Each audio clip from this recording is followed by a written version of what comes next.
against the wall. Doesn't matter, man. You got a home playoff game tonight. You damn well better win. We know that. You can't go down to 3-0. I don't know. We know, this town has done them with 3-1. But hey, nonetheless, we got to get one tonight. And I think with the Guardians, there's an opportunity. Obviously, they start 0-0. But I got something about tonight's game as we take on those Yankees. You're back at home. I know I know the ticket prices have tanked. It's going to be cold. I think that helps the Guardians a little bit. You want to take the sting out of those Yankees bats. I know it's cold in New York too, but you're back home tonight. You got to rally, and I think you got to pull everything out that you got, including, I got a crazy idea, Pat McGuire. I got a loon idea for the Guardians tonight. Maybe we send that over to Stephen Vogt as an option for the Guardians tonight. We'll get to that coming up. Plenty of Browns to discuss. The fallout from the Amari Cooper trade. He drove there Monday night. Last night, I guess, from I keep forgetting today's Thursday. You know, they come out and he found out, got in the car, drove to Buffalo. He was out of here. But we'll hear from Kevin Stefanski. We'll hear from Deshaun Watson. Nick Chubb ready to go for this weekend. Excitement around him. And I do think there's a big part of Chubb coming back to this team, how it plays to the Amari Cooper trade. We'll get to all that coming up. Few things around the league, some agent takes on the Amari Cooper trade and what that might mean for the Browns moving forward. They got Cincinnati coming to town. We'll gear up for that. We got playoff baseball. We got Thursday night football. We'll get to our bets on that. We got the grid. We'll get to timeout. We got the morning update. We got it all on a playoff baseball day right here on Big Play.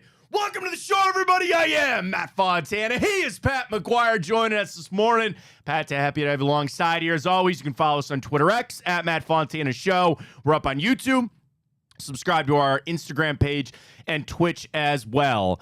On a day, Pat, I wake up and I understand how a lot of people are probably feeling about the Guardians, right? You think it's over. And trust me, I get it. The Yankees are really good. You got a chance today. You're putting Boyd out there. You're facing Clark Schmidt, who missed a good chunk of the middle of this season. He pitched one game against the Royals. You only saw him back in April. There are, and I get in trouble with this, because I look at batting like history versus those pitchers. Cost me last night. Couple shekels. Did Francisco Lindor go 0 for 4?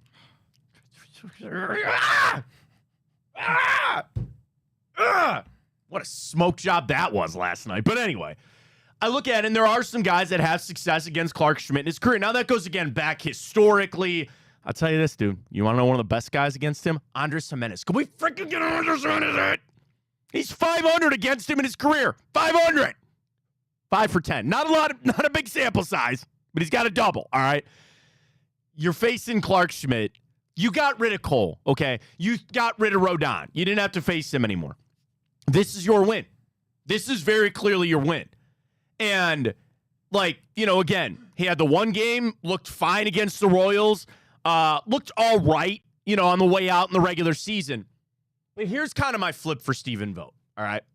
And this is crazy, and I'm saying this a little in jest, Pat, but I'm also kind of being serious with it. Why don't you start Cade Smith in this game? Why do you not start Emmanuel Clase?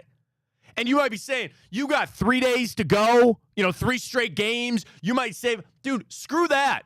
If Stephen Vogt has gone to this extreme level, which I know the playoffs are different, but would you agree with me that Stephen Vogt has taken his bullpen thing to the extreme? And I understand, right? When Tanner Bybee is loading the bases, you got to try to keep that game afloat. Why? I'm being dead serious. And I already know that they already put Matthew Boyd as your starter. Why don't you do an opener tonight? You know that it's over. You don't win tonight, it's over. You have to send a message early, too. Right, and get through that first 5-6 batters, whatever it might be. I really am a little surprised that they didn't go with an opener.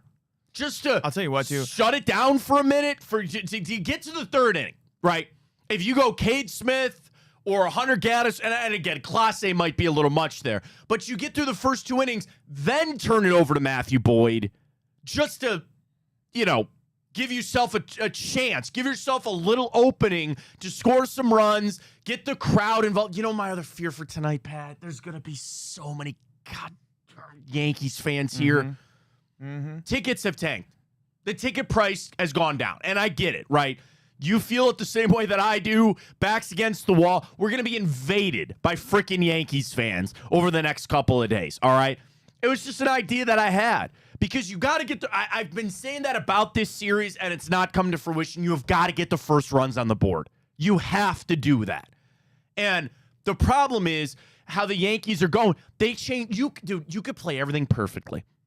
You could do the right thing and steal this base here and move this runner here and bunt here and do all. Aaron Judge comes and go, yeah, that's cute. Smack.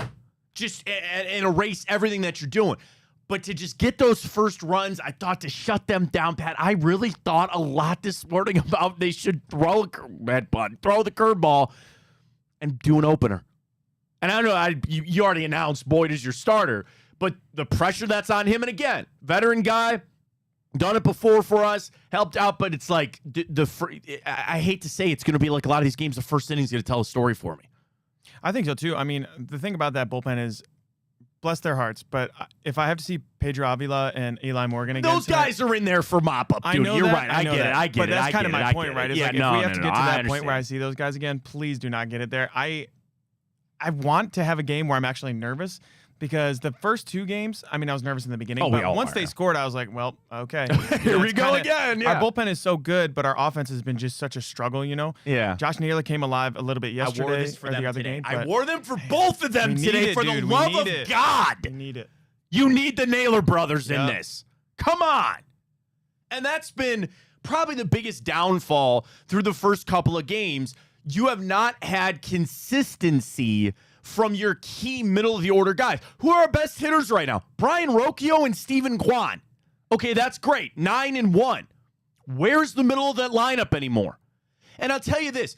I don't think Jose Ramirez is in a slump. I really don't. I watch his at-bats, and I go, dude, he's on it, okay? And that's a problem about baseball. You can be on it. You can be seeing these pitches so good, and you just roll over on one, or you pop one up or whatever. Now, Josh Naylor is in a slump, okay? Andres Jimenez is in a slump. Those guys are going up there going, I have no idea what the hell is going on right now. I probably think the biggest thing. Now, maybe, again, being back at home, here are your career stats for Clark Schmidt. Oh, boy. I don't know, he just sounds like a movie star from the 30s. He sounds like a bully from an 80s movie. That's Clark Schmidt. With the E at the end of Clark. Yeah. The gratuitous E on the end of the name, I can't do it. So, Will Brennan, 1 for 6. Oof. Steven Kwan, 8 for 4. Jimenez, 5 for 10. Josh Naylor, 1 for 3. Jose, 4 for 9. Rocchio, 0 for 2. Bo Naylor has faced Clark Schmidt twice in his career. He's worked 2 walks. That's it. Those are the guys that have faced him for that Guardians lineup. And we talked a little bit about that for Rodon, right? That was a crazy one where even as much as Rodon was in the Central with the White Sox, there were only a couple of guys that had even faced him. Okay, that didn't go well. You got Garrett Cole, who is very good. Understand that. But tonight, be that scrappy team. Like, okay. I know where we're at. Game 1 was kind of like bonus. You're in New York. It's tough to do. You're back home. The freaking shadows again, because we're going to be a 5 o'clock start today. Those shadows are going to be creeping in. By the way, Truck Park, 2 o'clock, 3 o'clock, 3 o'clock, 3 o'clock. 3 o'clock. Lakewood Truck Park. See you there with Jensen and crew. I might stop by. Nice. I think I'm going to stop by. Unless tickets get cheaper. No, I ain't having it. You know what? I would go to. I don't mind cold baseball. I don't mind it at all. Yeah. Dude, just take your gloves, your hat, and your parka. You're fine. Your beer jacket. Your beer jacket. And the beer jacket. Well, that gets expensive there. $20 It pop does, over for there. sure. Pat. That gets a little expensive. Yeah, they're not doing the $2 pre-games. Did I tell you about the guy that I ran into in the Royals or in the Tigers series? Bro, we were in the no joke. So this was the Monday game. Was that game 2? Verling hit the. This guy was plastered before first pitch. And I get it, okay? I understand. It's a time of the past for me, but you go hit the bars up, and then you walk in. He didn't make it to the 3rd inning, Pat. He just left. His buddy came back, and he goes, what happened to my friend? And we go, we don't know. He walked down that way. Didn't see him the rest of the game.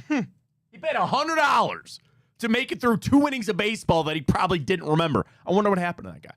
I have no idea. But yeah, you want to wear your beer jacket, make sure you bring, not even bring your cash because it's all cashless now. Make sure you're charging that card over there.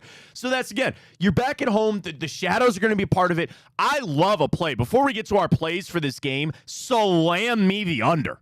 It's cold, 7.5. 7.5 for it. Easy under. It's the most even spread that it's been. We're plus 105. Minus 115 for the Yankees. So they're still the favorite. But 7.5, cold. You get Boyd to maybe kind of slow them down. And how Stephen Vogt is going to manage this. I mean, again, he's done it the whole series. But, like, going to the bullpen so quick and trying to lower it, I kind of like the under on that. I kind of like the under for tonight. But it's going to come down to getting those first runs on the board, trying to calm everybody down. Because the problem about the ballpark tonight is going to be there's going to be an anxiousness around there. You're going to have that feel.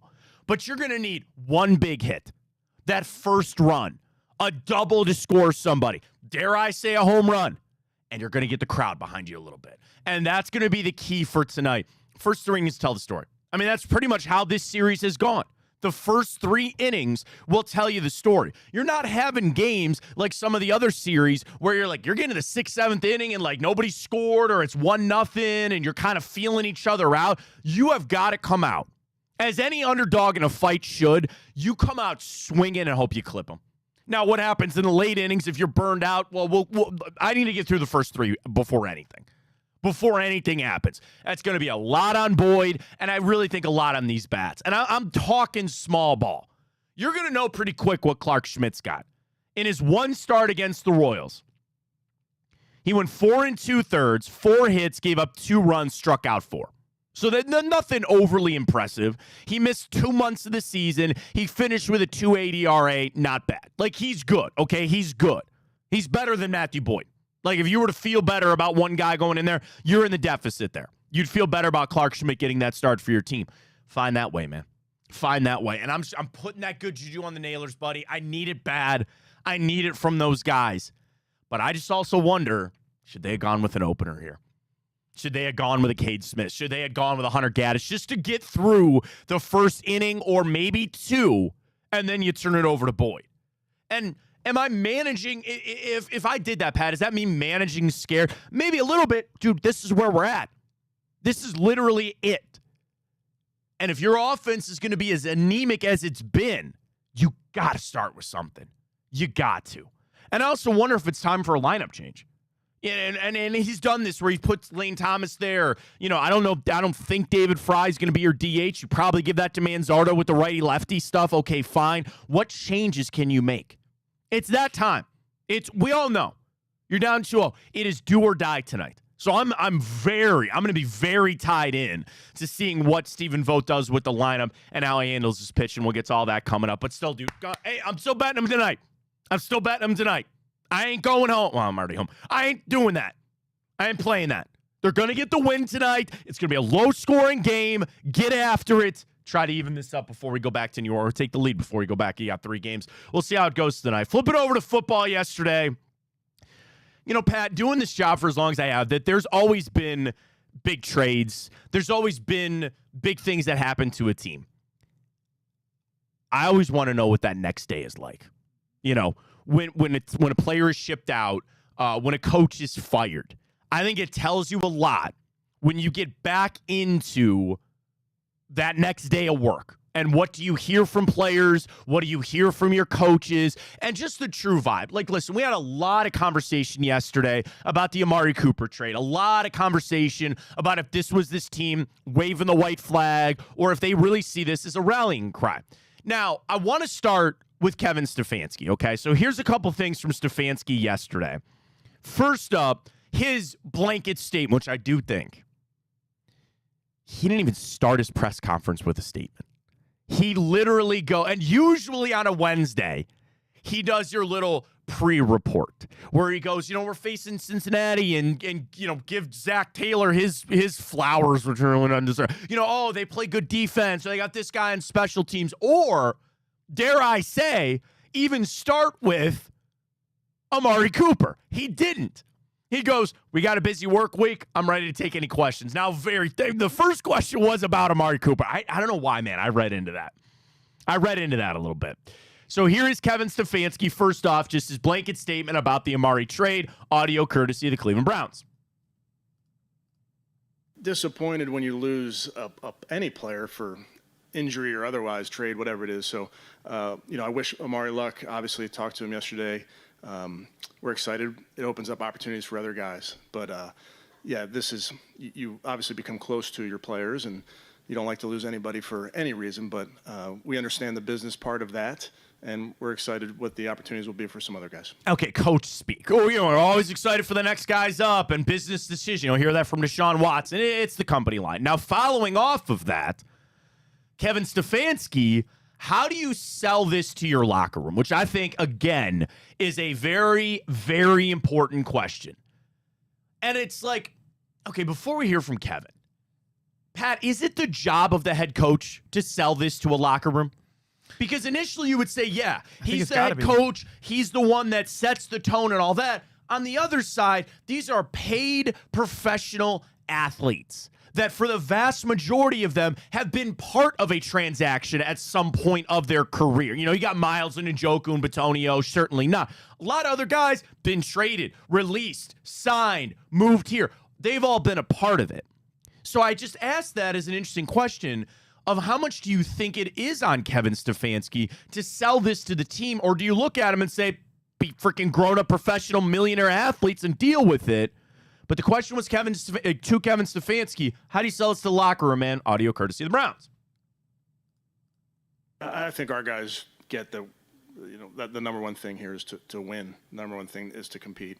The truth is you do lose guys throughout the course of a season. Sometimes it's due to injury. Sometimes it's due to trade, whatever it may be. And our guys have to step up when that time comes. He answered the question of this is on them. This is on them to understand this is part of it. Now, what I didn't like from Kevin, well, it's like injuries. No, because you did this. You didn't choose to give a guy an ankle injury, okay? You didn't choose for this guy to have to go on IR. This was a thought-out decision. Now, in the grand scheme of things, Pat, I mean, we weren't here yesterday, but we talked, this was the right move. This was the right move in a vacuum for the Cleveland Browns. They upsold. You got him for a 5, got productive years, and traded him for a 3. You upsold that, all right? Good move from Andrew Berry. But it doesn't hit for me when they go, well, it's no different than losing a guy to injury. No, it is. It is. Because you chose to do this. And the reason you chose to do this is because of where your team is at. There is an element that you could rally this together and say, we traded him because you guys suck. All right? You get what I'm saying? We traded him because this team is 1-4.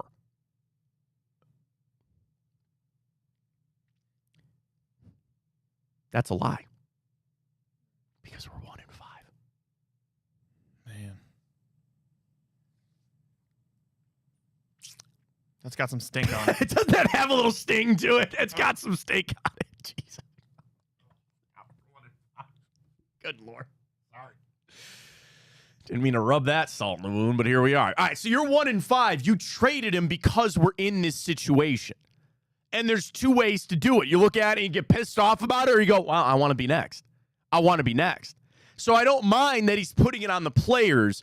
I think it kind of wears thin a little bit for me of them going to you lose guys left and right. You chose to do this. You didn't choose for this guy to get hurt. You didn't choose this guy to have a concussion or whatever. Then the final thing, to Kevin Stefanski, this idea that Cooper wasn't given it all, right? He had comments that he wasn't practicing the way that he should. We know the drop passes thing, which I don't know if that's an effort thing. That's like a mental thing. You want to dog it on routes and pull a George Pickens? That's different. You're not running your routes hard. That's an effort thing. Catches, I just think he got a case of the drops.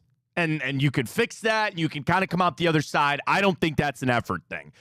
But Stefanski was asked, do you think Amari Cooper, very pointedly, was giving it his all? Here's audio courtesy of the Cleveland Browns. I don't think it's fair for me, Mary Kay, to speculate on that. Oh, wait, stop. Sorry. I'm sorry, Amari Pat. I came set to work that up every single day. improperly. All right. The first one was he posted the thing about I wouldn't mind it, about a trade weeks ago. That was the first one. Then the clip continues with Tony picking it up about him giving it all. That's my bad. I set that up improperly. So the first question from Mary Kay was, do you have any comment about when Amari posted that thing about wouldn't mind it at all? Here's Kevin Stefanski, courtesy of the Browns.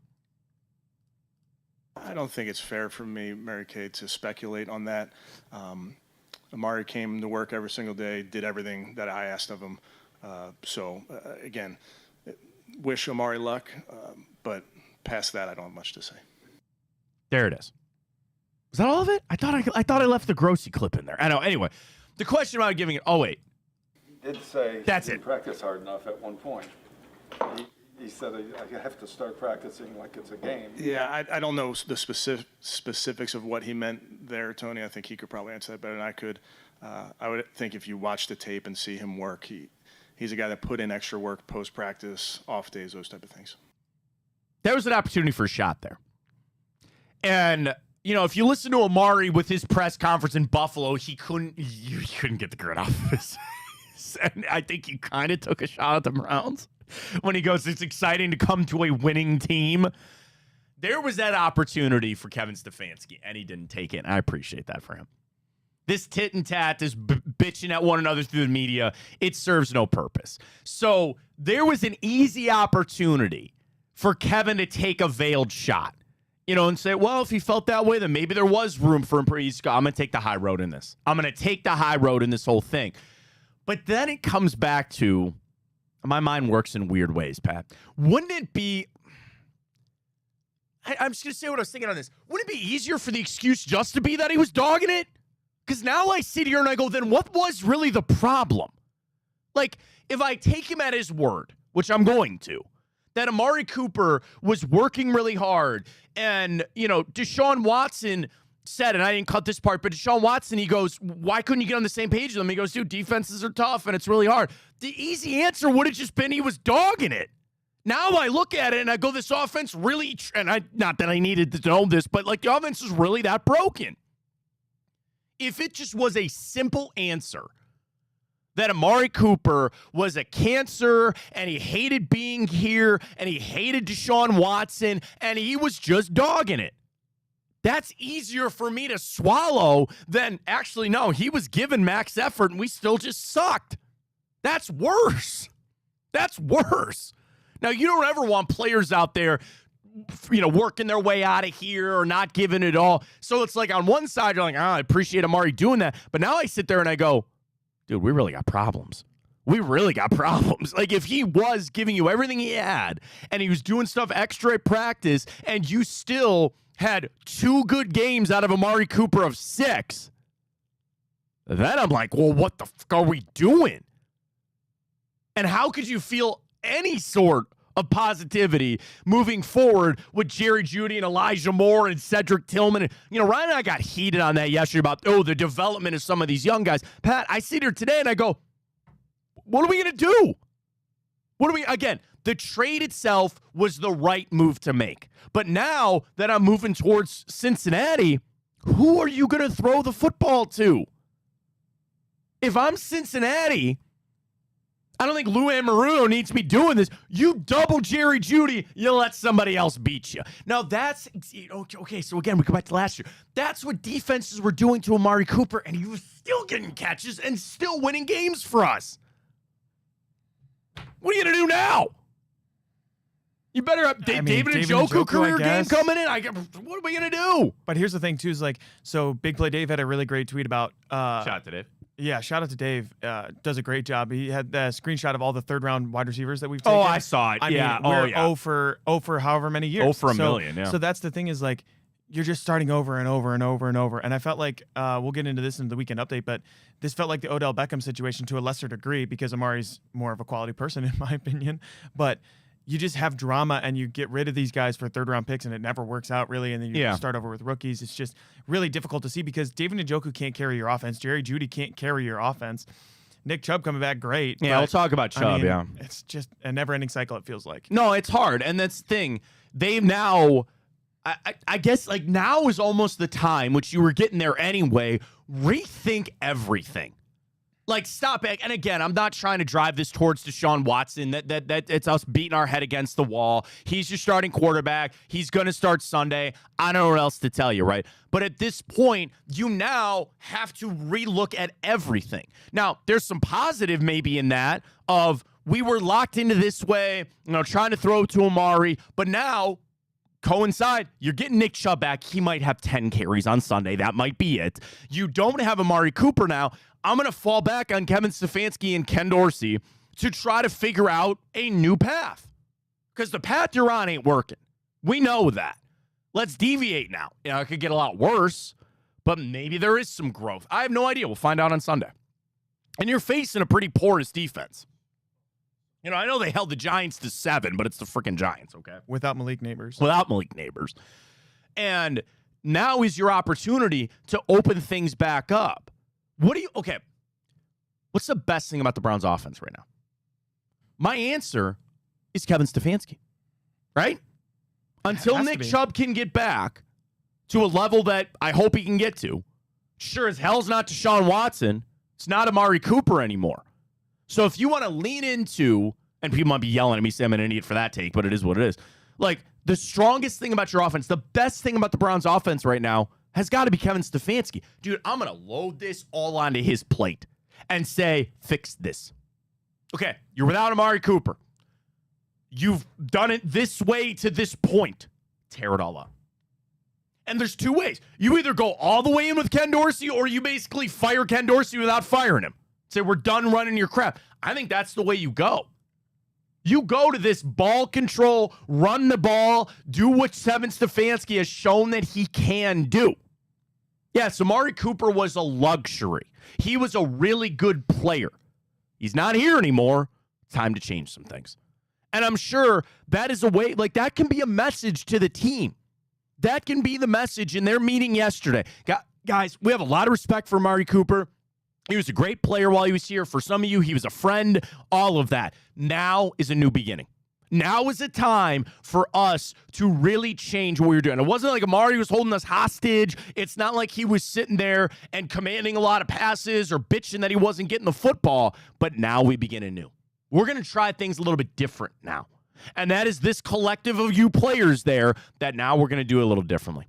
And I'm going to put it on some of these guys. You're going to have to throw the football. You can't do 1930s football where you throw it 8 times. All right, you're going to have to throw. A lot of that on Deshaun Watson. All right, man. We're going to try it a little bit different here. Speaking of Deshaun Watson, let's get his take on the whole trade here. Here's Watson yesterday, audio courtesy of the Browns. The biggest thing is, of course, Coop is my brother. These last 3 years, we got to know each other, not just on the field, but especially off the field, hanging out in the off season. Our families hanging out with each other. He helped me through some tough times that I was dealing with and vice versa. So, it's definitely tough to see a brother and see a teammate that mean a lot, not just for myself, but for the locker room, get traded away. But, you got to trust the organization and what AB and Kevin and those guys upstairs have planned. And, that's out of my control. But, at the same time, we're definitely going to miss him, and we appreciate everything he brought for this team and this organization. Sounds different, doesn't it? That sounds more of a they did this. I'm going to miss him. He's a friend. What they think upstairs. And I might be ripping apart nothing that's there, and that's just him trying to give the lines, the company lines and all that kind of stuff. That sounds, and I want to preface it by saying this. The way Deshaun Watson has played, he's got no business to sit there and complain about anything, right? But, Pat, does that not sound like a guy that a little beaten down by this? Maybe didn't want this type of move to happen? Yeah, you know what I thought sounded like to me was this was can we still be friends after a breakup?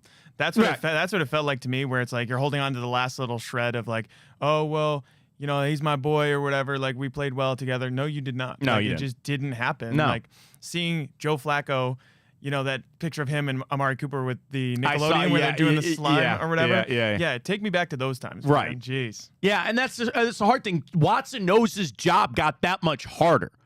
But hearing that, you could feel the pain. You could feel it in Deshaun Watson talking about, yeah, my guy's not here anymore. And there's, again, a little part of it that I would look at him, yeah, he's not here because of you. He's not here because of you. Nah, I ain't gonna go there. Nah, Come on. nah. Come on. Hot take, Matt Fontana. Come on. We used to do Hot Take Tuesday. Hot Take Tuesday. You remember that? Oh, no, we used to, I had a Hot short, take Thursday? we had a short run for it. We called it Hot Take Tuesday. And it was one segment on the show that we did years ago. And it was just, you call up with your hottest take. You know, you hate ranch. Whatever. You know, whatever your hot take was. And then another show in town ripped it off. But that's all right. No, we were done doing it anyway. A show that will remain nameless. Yeah, that's fine. Did they trade Amari Cooper to stick it to Deshaun Watson? Can I ask that question? It's not that. It's not that. Truly, I mean, It's not that.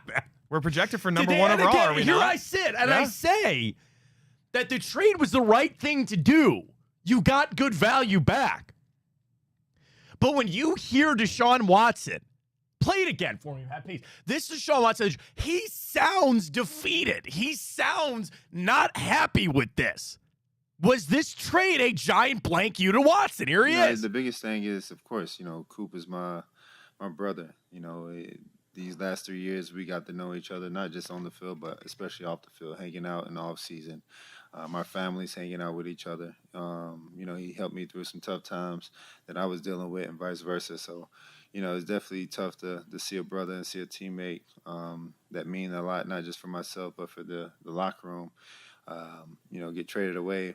But, you got to trust the organization and what AB and Kevin and those guys upstairs have planned. And, that's out of my control. But, at the same time, we're definitely going to miss him, and we appreciate everything he brought for this team and this organization. I don't mean to take a 40-second clip and rip through it, but it wasn't, hey, we're excited about the new guys. All right, it's like there sounds to be a little bit of a divide there.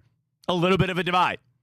And it'd be hard to not sit there and think about the impact. Now, the biggest impact is the Browns are 1-5. They're not a good football team. Is a big part of that Deshaun Watson? Absolutely. But here we are. Did they trade him away in part because they go, hey, you ain't getting it done.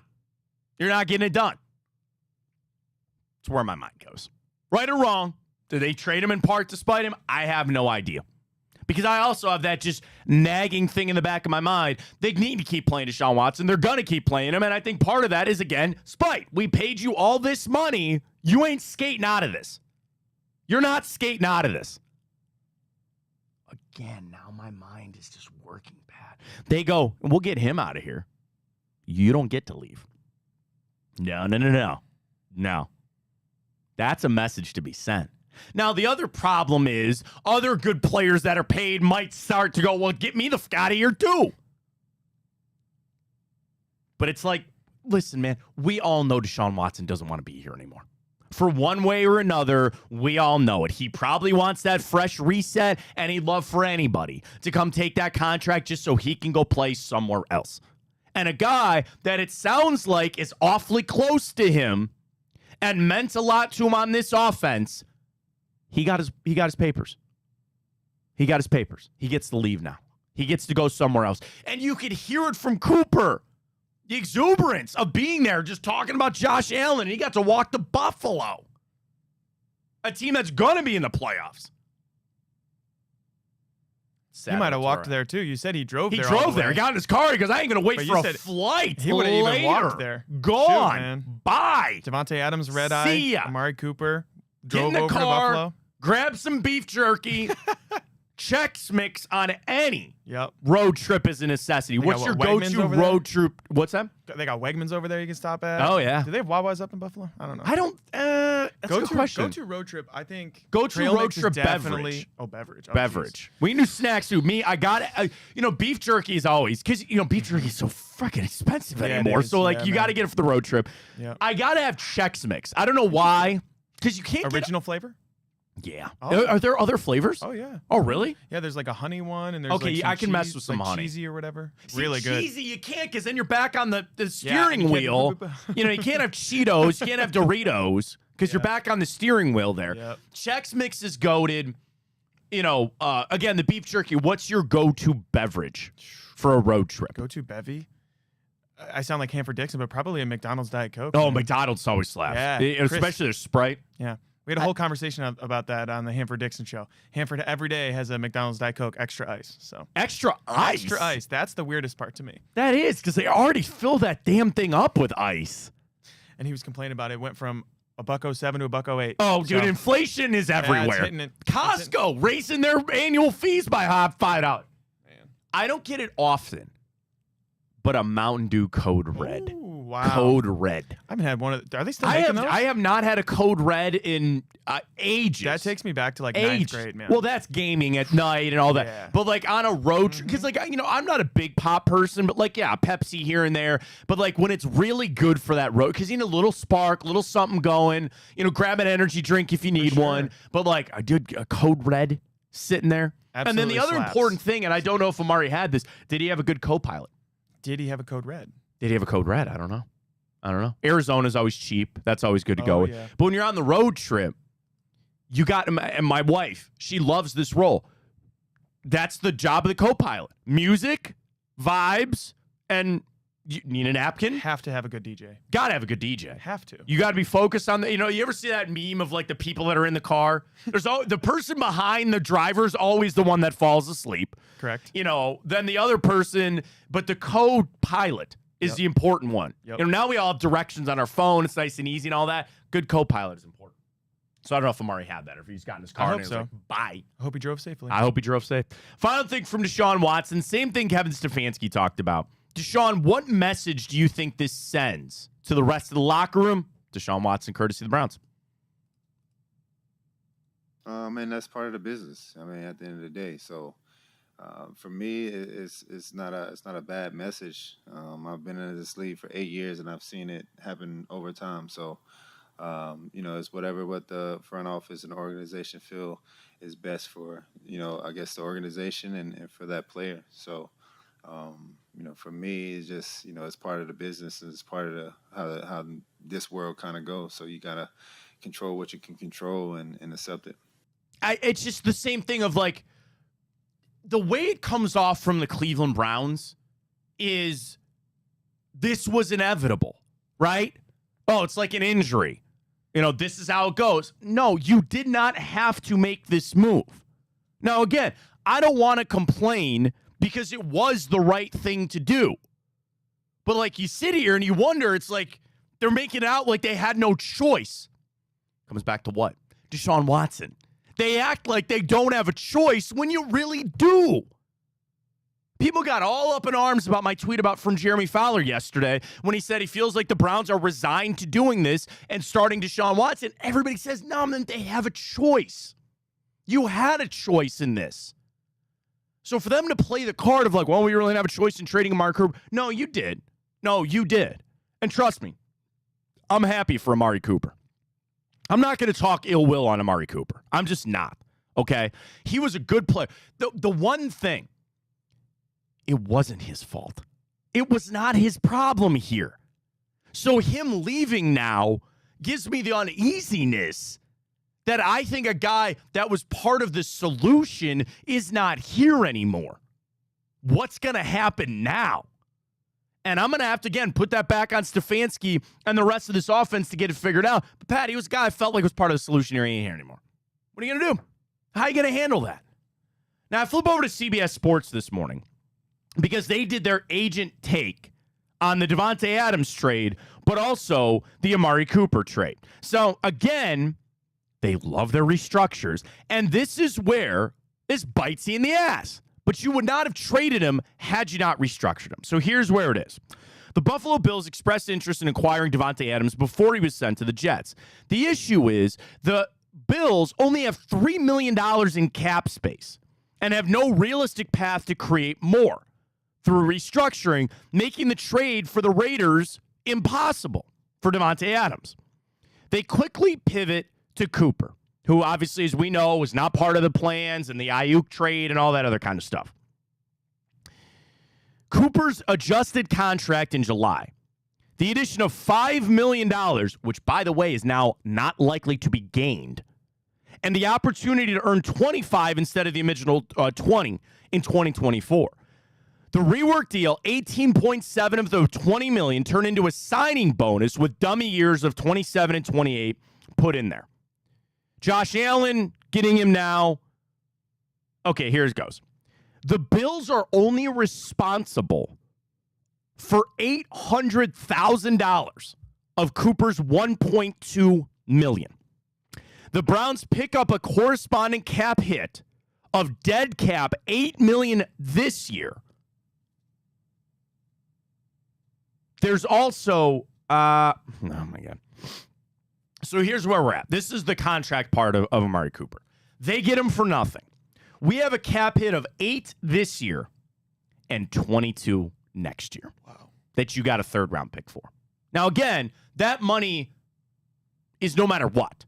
The difference is, well, he's going to walk anyway. It's not like it was a post-June 1 cut and you spread it around. So the problem is, that money is now on your cap when you're going to be sitting here counting every freaking penny trying to get out of the Deshaun Watson deal. But that's, again, the trade would not have happened without the restructure. So I sit here and I'm angry about the restructure because I would have liked the money to be moved off, but that's not where we're at. You're going to have to pay the piper eventually. And you're going to have to pay out Deshaun Watson even more. We all know that. And that's where you sit there with the Amari Cooper deal. So it's not like you saved any money on it. It's not like you got off any money to help you out in their situation. It's exactly what you got to deal with. It kind of sucks. So that's where again, you complain about the restructure, but you would not even be able to move them without the restructure. So you get it done. It is what it is. Now to gladder tidings as we go right now. Nick Chubb makes his return. So it's so great to hear him in the locker room yesterday. And before he even walked up, listen to his teammates as Nick Chubb walked up for his media availability yesterday. This is just his teammates in the locker room.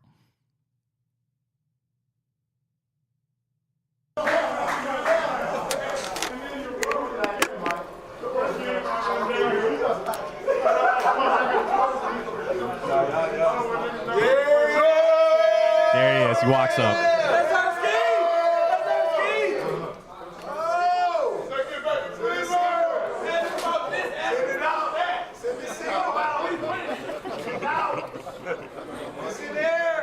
There it is. That's Nick Chubb walking up. You could tell, the emotional lift, I think, for the team, and he's certainly going to have it. Here's Nick Chubb, though, asked the question about what it's going to feel like getting back out there on Sunday with his teammates and in front of the fans. Here's Nick Chubb, courtesy of the Browns. I feel like I've been feeling it for a while now. I'm ready to get out there with my team, ready to do whatever I can. Feel good. How anxious are you to get that crowd Sunday, especially after what you wrote in the Players' Tribune? Yeah, I'm excited for it. I'm worried about Wednesday though, but I know it'll be a good thing going back out there. It's going to feel good, and it's going to be important for the Browns to kind of capture some of that. They better announce the offense, and they better announce him last. And that's what they're going to have to do on Sunday to kind of get it going. Final thing here from Nick Chubb. He talked about what made Cleveland so special. Now, obviously, we all read the Players' Tribune article yesterday, but this is straight from Nick Chubb talking about here right in Cleveland. This is for you and I. It really is. I think it's the people here in Cleveland that make it what it is. People here, they want to win, and they love sports here, the sports town. You can't be mad at people for being upset when things aren't going good. So I think the people here, the love they have for us and everyone in the city is what makes it special. That is, I've said this, it's on record, I said again yesterday, you don't want to see Nick Chubb play anywhere else. And I hope the Browns get to that point that eventually they can give him a contract. I'm not talking a 5-year deal. Just keep reworking this so he can stay here. But the thing is, Pat, I have been selling Nick Chubb short. And I've been continuing to do it because I want to see what he has when he comes back. But I'm not going to lie, I got hooked yesterday. And I got hooked on one of those many highlight videos of Nick Chubb. And I forget how freaking good he really is. And I sit there and I say, bro, if you get a slice of that, if you just get a little piece of that back, let alone if he can return to form. And that's where I get, he came back from it at Georgia. That was so long ago. I'm not discrediting and I'm not discounting how big of these injuries are, but I got to remind myself, I got to leave that door open that he can get back there. And maybe and whatever this season might be, and I don't know, it seems like we're swirling the drain right now as it goes, whatever. But I gotta start putting more effort towards Nick Chubb being the guy again, being that guy. And I know that this league is so different when it comes to running backs right now, but listen, I know that Deshaun Watson probably not long for the tooth here in Cleveland, and whatever that might be. But okay, I'm going to talk myself into it. If Nick Chubb can kind of return to form, if David Njoku can be what you thought he was, there's going to be some retooling on that offensive line. Fine. This might be a really good situation for a quarterback. Maybe a good situation for Deshaun Watson on that small, teeny tiny chance that he actually can do something. And I doubt that, but you never know. Could be a piece to this whole thing, a big piece to this whole thing moving from Nick Chubb. Now, I'm going to, again, come in really low. I think you're going to get 10 carries on Sunday. But, dude, if he rips one off, it's just I want to dream. I want to believe that Nick Chubb can come back and be the running back he was in the past. Now, people say the offensive line is not what it used to be, and he's been away from football all that long. Fine, I completely understand it. But, Pat, I'm starting to get the juices flowing again. I'm starting to get the hype and the vibe around Nick Chubb. Yeah, man, how could you not? I mean, that's the only positive we've really had for this football team we're going on 6 weeks already, is that Nick Chubb might come back. And just think that first, like you said, the introduction of him, they'll definitely do the offense. It'd be interesting if they introduce Watson and then Chubb or Chubb. No. They're not that stupid. No. They're not that stupid. It'll be cool because, if you're Kevin Stefanski, you definitely are going to give the first handoff of the game, offensive play of the game to Nick Chubb, right? Yeah. I mean, that's for your football team. He better be a start. Right, exactly. Yeah, right. That's just how you should do it. And it's going to be great to see, regardless of records, whatever. It's going to be great to see Nick Chubb back out there. No, and that's something to kind of blunt the pain, so to speak, of this week. And I'm not saying, I was talking about earlier how I was going to see the Browns react to the Amari Cooper trade and how they kind of handled things yesterday. It did feel different than some of the other ones, right? I didn't necessarily get that vibe that we're screwed and woe is us. It sounded just like we're just going to move forward. Now, the problem is you're moving forward at 1-5, and I think everybody's just kind of walking through the motions right now. That's where Sunday is going to be key. Sunday is going to be so key on what the vibe of this team is, on how they're feeling about it. The thing is, Nick Chubb is on the side of the positive on that. You heard his teammates, the excitement around Nick Chubb. And the thing is, everybody likes Nick Chubb. There is nobody in that locker room, there is nobody in this Cleveland Browns fan base that doesn't love Nick Chubb. And they get him back Sunday. That is hopefully part of that emotional lift that this team will need. The issue is that's only good for Sunday. Once you get that first game back, he's back. But the build up to that, that's what the Browns are going to have to capture for Sunday. That's what they're going to have to use to frankly kind of move past this Amari Cooper thing. Now, for me personally, Pat, until Amari goes for 145 yards and 2 touchdowns. But for now, we're done. We're done with Amari Cooper, right? And that's not me crapping on him. That's me saying, hey, man, I appreciate your work. And if anything, I'm happy you got the hell out of here. Best of luck against every team except the Cleveland Browns. Correct. That's it. But we're on to Cincinnati. Famous line from Bill Belichick. We're on to Cincinnati. You now move this a little bit forward. And again, I think you capture the excitement of of Nick Chubb. But it is. What are you going to do Sunday? You still need to get a win against a reeling Cincinnati team and also a team that you have owned. There is a little bit of the boogeyman syndrome, I think, with Joe Burrow facing the Cleveland Browns. Thank God we're back at home. You still have Myles Garrett. You got to get in there and make it messy. That's going to be my key word for the week. For the Guardians against the Yankees and for the Browns against the Bengals, make it messy. Make it disgusting. I don't care how it's got to look. You just got to get your wins. That's it. Browns have the opportunity to do that. They're getting a little bit healthier. You know, like getting Thornhill back. I don't know if he'll play this weekend. They got Ryan's not here to just rip Juan Thornhill. But, you know. I don't have that beef with Juan Thornhill. I don't have a problem with him either. Ryan's got this thing about Juan Thornhill I don't understand. But, like, all right, if you get Delpit back, sounds like Denzel's going to be all right to go. Like, all these things are fine. You're getting a little healthier. You got Conklin and Wills back, which did not help you, by the way. I sent the graphic out from the 33rd team. Even with Wills and Conklin back, you had the worst offensive line this past weekend. The worst in pass defense or pass blocking. Protection, yeah, the worst. But things are oh man, it's not a question because I know the answer. Are things trending in the right direction for the Browns? We know they're not.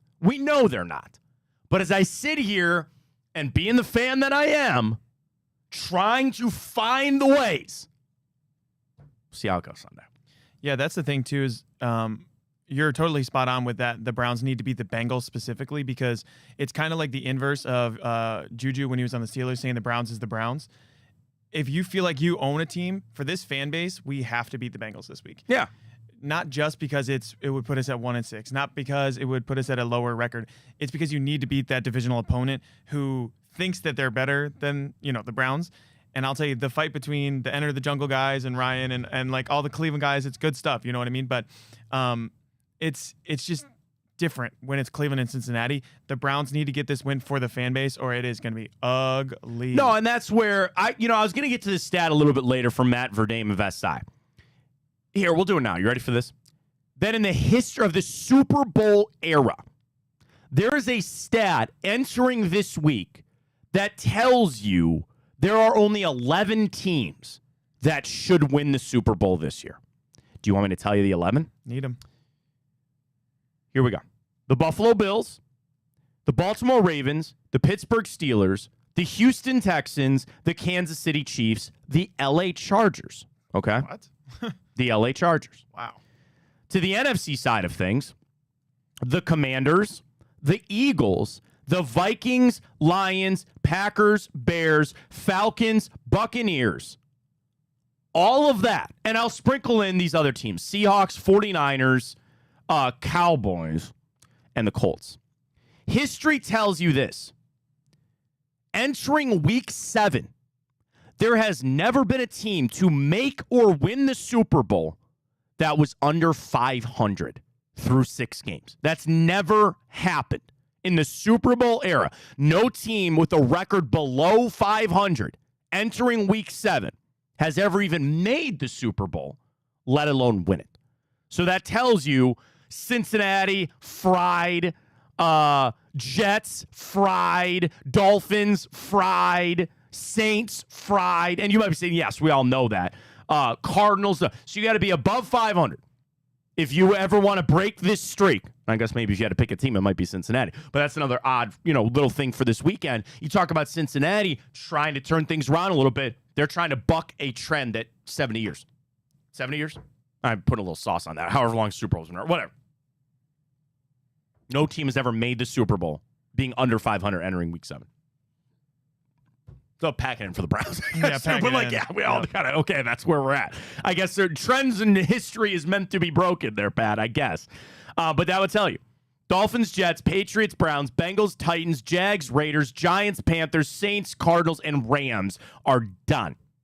That is the 13 teams that are below 500. Then there's also a stat off of this that happens like sporadically. Since 1970, only 10 teams have ever won a Super Bowl without at this point not leading or being tied for the lead in their division. The last team was the Rams in 2021. I'll do this. Since 2000, there's only been 5 teams that have, again, won the Super Bowl without leading their division at this point. Who does that sink? The Bills? No, not the Bills. They're leading their division, right? Yeah. So, okay. So hang on. Wait. Oh, okay. So it would tell you, I'm sorry, this is the list of teams that it's good for. That would tell you this 11. So again, if you talk about you've got to be above 500 and at least leading or tied for the lead in your division, place your bets on one of these teams. Bills, Steelers, Ravens, Texans, Chiefs, Commanders, Vikings, Bucks, Atlanta, 49ers, and the Seahawks. Those are the 11. History tells you that one of those 11 teams are going to win the Super Bowl. Bills, Steelers, Ravens, Texans, Chiefs, Commanders, Vikings, Bucks, Falcons, 49ers, Seahawks. That's it. That's it.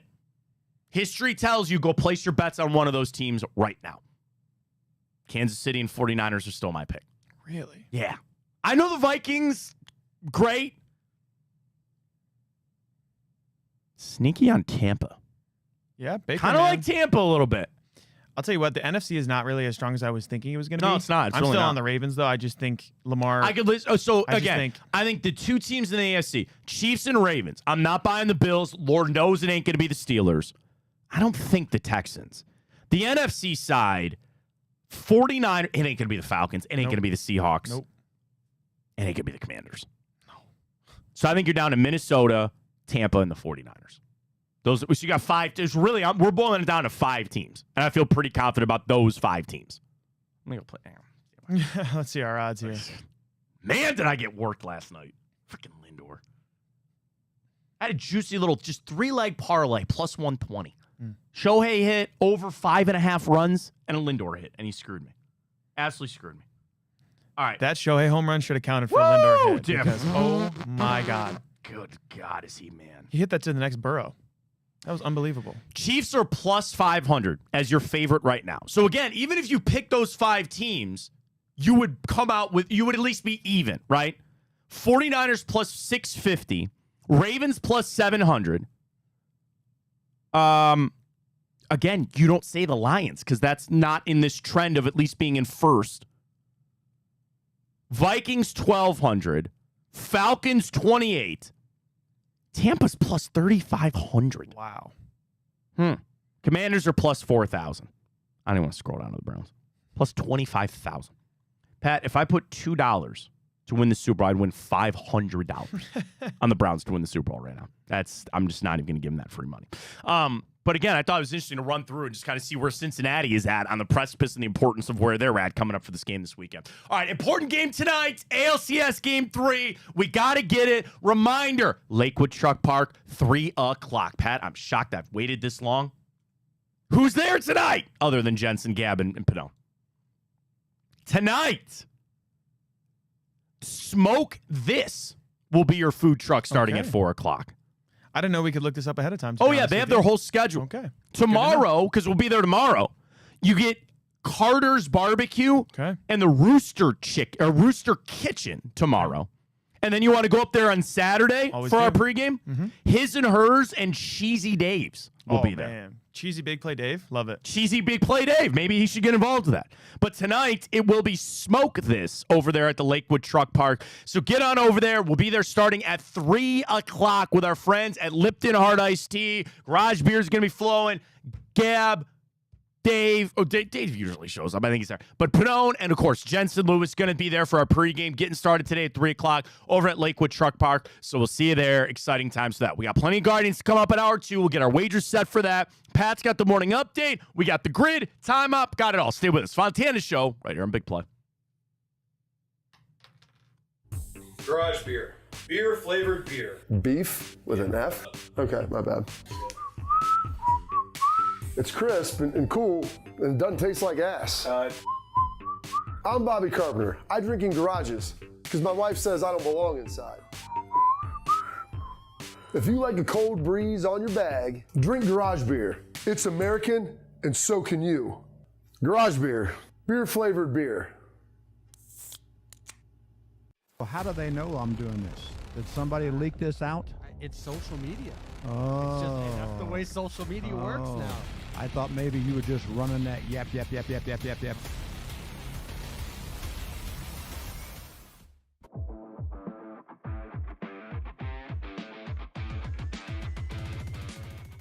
Even though our strength of schedule was #1 in the NFL, I think we have the dogs up front. We have the dogs in the back as it relates to our defense. Our defense alone keeps us in these games.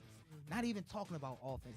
Let's just say Deshaun Watson isn't there. We got dogs on the defensive side that's mirroring the potential of the Ravens from 2001 or 2000 Ravens with Jamal Lewis and the boys and Ray Lewis and those guys. Right. They won, again, no disrespect to Trent Dilfer, but they won without a high-powered offense.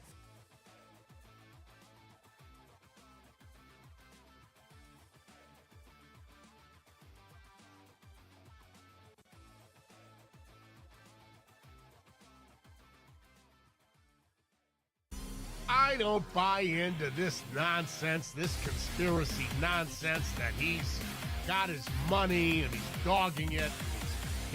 That's ridiculous.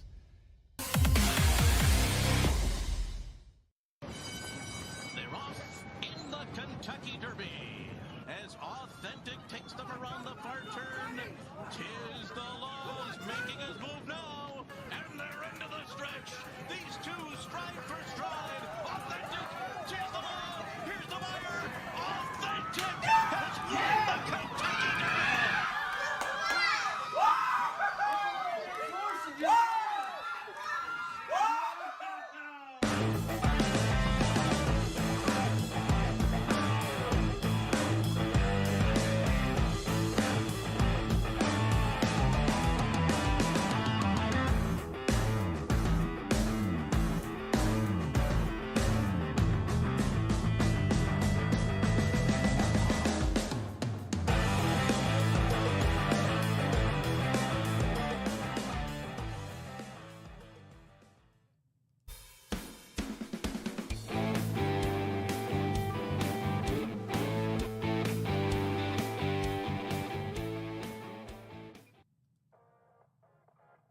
Oh, sorry. Welcome back. I'm reading emails here, getting ready to go. Pat's got the morning update. All the stories you got to know. Pat, take it away. Take it away. Didn't know we were ready, but always be ready. Always be ready. Yeah. ABC, always be ready. Here we go. Yeah. But the first one we got was we were just talking about this in the break, but Dan Lanning, the head coach of Oregon, he put on the Polish defense, which is what G-Dub and Blake Williams talked about on Come Get Some the other day. 12 men on the field, so you can get a penalty, waste a couple of seconds there. NCAA has closed that loophole, so now there's going to be more of a penalty. It's going to be a dead ball penalty, so that time will come back onto the clock, still be a 15-yard penalty. Had to happen. You can't really live. Like, Pat, I think that is one of the highest marks. He's a genius. He's a genius, for sure. Like, But the thing is, this has been around for like 60 years. That's what I'm saying. Like, to have something like that, how smart is Dan freaking Lanning, man? Yep. Like, I can't tell you how impressed I am that you created something that they had to close. Like, I'm trying to think of that in the average life. You know what I mean? Like, if you're talking about McDonald's earlier, you have a loophole at McDonald's, and McDonald's goes, we got to change everything we're doing. Yeah. You're a genius, man. Yeah. Did you see McMillions? No. That's what you're talking about. Is so they had those monopoly things. Some guy found a way to I don't know, a loophole or whatever, and he came out with like $18 million because of it. It's on HBO. You should watch it. Well, then, yeah, I mean, Really there's a good lot. We have a lot of that happens in today's day and age where you find that and you just kind of, loopholes. God, Dan Lanning is a genius. They deserve to win that game for that. People are freaking on Ryan Day. I understand that. I'm a bit of a Ryan Day defender, but it's getting harder and harder by the day to do you think that. He was truly outcoached, though? I didn't think it was that bad. No, because, okay, if Will Howard evades the pocket 2 seconds early, but you still put yourself in that situation, you still had a play call that I don't know how you didn't scream in his, like, why didn't you run a different play? Why did you not run a different play? Because you were still on the fringes of field goal range, right? Yep. Why didn't you run a draw? Why didn't you just run a straight? It was very clearly open. Now, again, hindsight is 20/20. And he's also not the play caller. There's some undue just bitching about Chip Kelly in this. Oh, yeah. Why is people now looking at him and go, why did you run that play? You could have picked up some yardage, or it had been a quick throw. Right, Pat, that was a 7-step drop. Yep. Why would you do that with And the 6 weird part, seconds left? The weird part is he had the out route to the flat route. I know. He had it open. They could have gotten again, that. like, they kicked a field goal, and that's fine. But again, I guess my thing is, like, if they kicked a field goal and you win, is that then off of Ryan Day? Probably. Like, it'd be different if they got smoked by 3 touchdowns. Oh, for Should sure. you have won that game in that scenario when you play it out 10 times? Do you not win 9 out of those 10 times? So. Probably. Certainly, yeah. Now, again, Jaden Fielding could have missed the field goal, and we'd be in a whole world of hurt, too. Yeah. But you were playing a really good team. You probably should have won. I don't know why people aren't more upset at Chip Kelly in this whole thing. Why did you call that play in that situation? I don't know. I don't know. That's my thing. But yeah, so that I'm a defender. That loophole is closed now. But that's it. Put that on Dan Lanning's bust for the College Football right. Hall of Fame. Yeah. Well, Got that's funny the too. NCAA to change a rule. Yeah. Genius. We were talking about Vance Joseph. This was on Come Get Some on Monday. But Vance Joseph, when he was the DC for the 49ers with Jim Harbaugh, they had a play at the end of like just a first half randomly one day, and they wanted to, run out the clock. So they tackled every offensive player. They tackled all of the skill positions and just ran out the clock. Well, that's the other thing with Harbaugh. Everybody's talking about the NFL. Remember, they were up by they were up by 5 against the Bengals. Their punter took the snap, just ran around, then went out of the back of the end zone for a safety. Like that. Those are the type of things, and they're fluky things. And you hear coaches all the time say, "Well, we practice this scenario, we practice this and that." There's so many things that come up that you have no idea how it's going to go. So I give credit to Dan. I want to give him so much credit that he came up with something that no one else had thought of, and not even the NCAA thought of. Now, off of that, it's the right move to change. That should be a dead ball foul. Yep. Now, it's a little like offsides, right? Where the offense might like it. Hey, we know we got him. And when quarterbacks are like, blah, blah, blah, blah, and then you have a free play. Well, I guess you're penalizing the offense because they don't get to have a free play. And again, on the 12 men, what if they completed it? Yeah. Right? And the thing is, what Dan Lanning makes them look so smart, you have an extra guy on the field to not allow them to complete a play. So let's say they complete the play, so be it. But you got an extra defender to stop that, and the clock ran out. That's where I think the issue should come in. But I don't want to make sure I read into this right. Did they change it where it's only within the last 2 minutes? Yeah, within the last 2 minutes. That's the right call. Yeah. Other than that, that's fine. But within 2 minutes, I think some of those rules needs to change. But Dan Lanning is a genius. Yeah, he is Absolute genius for that. Yeah, so similar to that, actually, we just talked about this on the Bobby Carpenter show yesterday, but Ole Miss had to release a statement because of all of their players cramping up so much and faking injuries that they had to release a statement saying, like, essentially, our guys cramp too much. Do you think that needs to be legislated out of college football? Because it's getting to a problem where it's the same sort of thing where it's an illegal substitution, to be honest with you, where they're getting free timeouts just to fake a cramp or whatever. And I know people do that all the time, but do you think that needs to be legislated out of the game? I think because you got to the problem is, and what the NCAA is like, and the NFL has the same problem too. Because if you're on, so let's just say this. There was a game, it was a Thursday or Sunday night, and I was watching it. And the team, I think, was actually on defense, but it doesn't make sense for my point. Let's say it was offense, right? And you're trying to motor down the field. Now, the rule is if you get hurt, you burn a timeout. And if you don't get hurt, then it burns 10 seconds off. Now, 10 seconds isn't enough. No. Because there are probably some offenses that go, I'll burn 10 seconds. We don't have timeouts. I need to get these guys rallied up. But if you're in that situation, I'm a coach telling my players, I don't care if you got your leg chopped off. You get off the fucking field. Yep. You do not go down. But again, that's what Greg Williams would what say. are you going to do, right? And then the other side of a defense slowing things down, again, I don't know when you would need that to be a thing. Never know. Because, again, here's what I was going to say. What they don't like is interpretation. Yep. What they do not like is the interpretation of the rules. So what I need to do is look at it and go, well, that guy's really trying to benefit his team there. Well, maybe he just snapped his Achilles. I don't know. Real. What's the difference if a guy has a head injury, a neck injury? Then you're, we need the cart out here. This is a little bit different. Yeah. All this stuff, what I think really hurts the NCAA, and more specifically the NFL, is they need ironclad black and white rules. It's impossible. It's impossible. Everything has got to be open to interpretation. And the issue is they will never put in there that defensive pass interference should just be open to interpretation.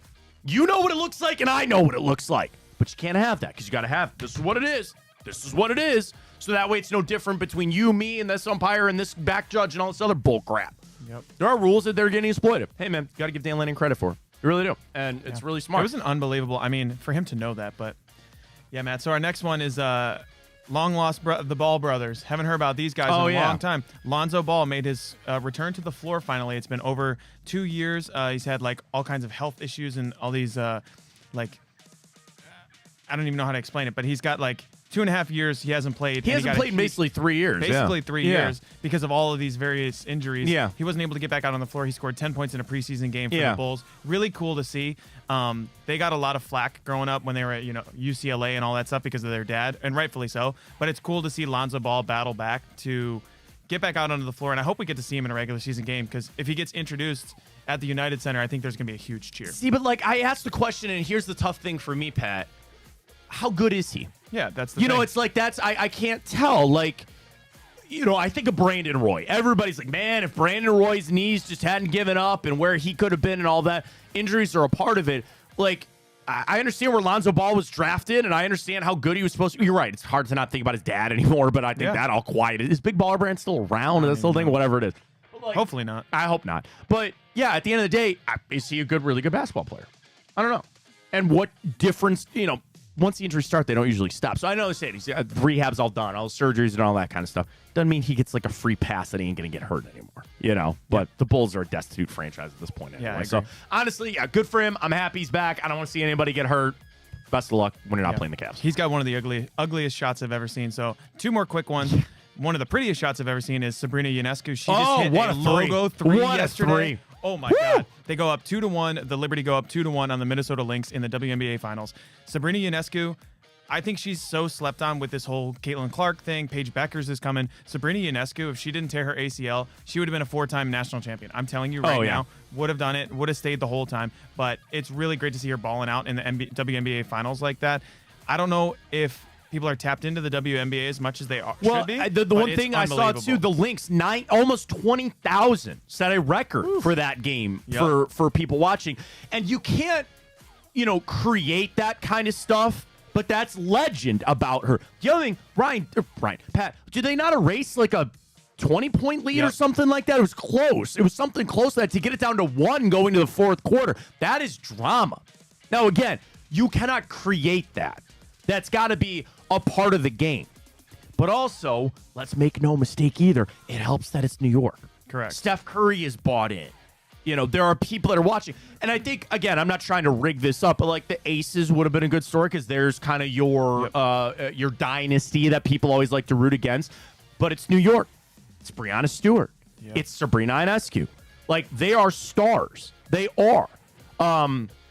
Nafisa. I mean, they have the players that people are looking to understand who they are, and they're putting up. I saw like back-to-back things. It was like Sabrina did something, Nafisa Collier then did something right. Like, and I'm talking about. I think she passed Sue Bird on one of those. I think Nafisa Collier. I have to find this. She has scored more points in a playoff run than any player in WNBA history. I think she was the one that passed Sue Bird for the most points in a playoff run, not like a series. And then Sabrina Ionescu, or was it Breanna Stewart? One of the two, the most 20-point games in WNBA playoff history. Like, it's big stuff, man. It really is. It's fun to watch, and it's good basketball, man. Oh, it's a great back and forth series, too. Yeah. I mean, so Minnesota won 95-93 in Game 1, I think it was. Minnesota, for the Lynx, they're one of the best WNBA towns, too, because they have such, great fans, just like we do here. We saw it here for the Final Four when Caitlin Clark was here. UConn, always, they're a juggernaut. They always are. But it was really great to see you at the WNBA Finals. Last one I got for you. Sure. Fireman Ed, right? Super fan for the Jets. I'm so glad you brought this up. Fireman I Ed. have a take on this. So here's my thing, right? So the news is that he thinks he's being phased out by the Jets, whatever. Lots of people think lots of things these days. So, but do the Browns have a fan base? Do they have a fan like that that's been phased out? I guess is the second part of my question. Phased out, but like, okay, I know Gus. I know Pumpkinhead, okay? And I feel really He gets a bad lot of about slack. his tailgate and everything that kind of got shut down there. But like, I grew up with Big Dog, right? I grew up with Bone Lady. And every group has the, I know the Macho fan. I don't know how to say his name or not, but Dan. I know Dan, who is the Macho fan. He is the best. He's awesome. I should have wore his t-shirt today. I'll wear it tomorrow. Anyway, everybody's got that group of super fans. Here's my take. And this is no related to Gus or Dan or Bone Lady or anything like that. Do you want to know what my wheels got turning on? Ooh. That Kansas City guy. Yeah. Oh, my goodness. Because when the teams, I get it. There are super fans, and we all know who they are, right? And they're integrated into our fandom, and they're part of it, so they do this and that kind of stuff.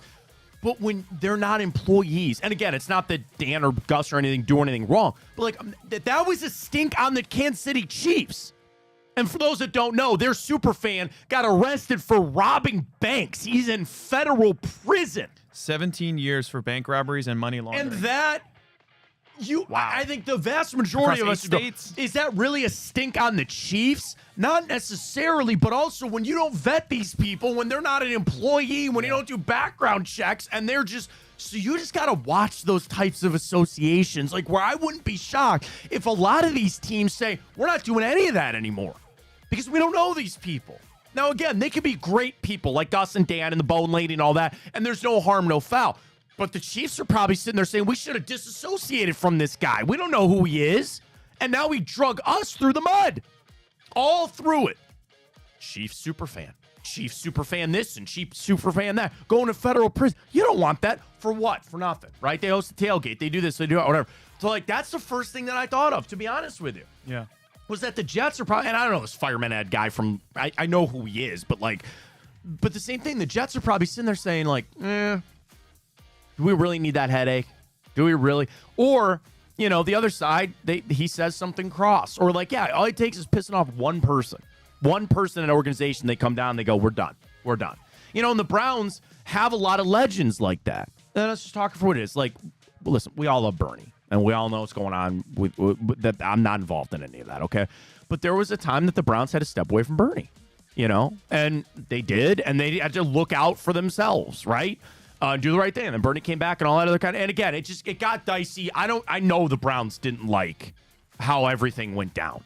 But like the same thing, like you are who you are who you associate with. So in these scenarios, if you really don't know who this super fan is, and here's like, nothing's gonna stop Fireman Ed. Right. He's butthurt because he probably doesn't get to go to team-only events or, VIP type of stuff. Nobody's telling you can't go to the game. Nobody's telling you that Fireman Ed can't wear his fireman helmet in there. Yeah, but they just don't want you associated with the team anymore, and they get butthurt over it. I don't blame him, but I also see a very clear path about why that stuff's happening. Yeah, and the thing that he said on social media was, it's not even that stuff that he's not welcome at these other places, whatever. They're just phasing him out of the screen time at MetLife. Like, come on. How much are you? Because it hurts your brand, you earn it? Man. Did you pay? For, well, again, they're season ticket holders, and they've gone through it too. The thing is, everybody's got a brand now. Everybody's got some they're trying to make. I'm sure he's upset because I'm sure there's a Fireman End tailgate somewhere, and he wants people to show up and all that kind of stuff. The football's a funny world. Well, isn't it? the other place I was going to go was Buckeye Guy and Big Nut.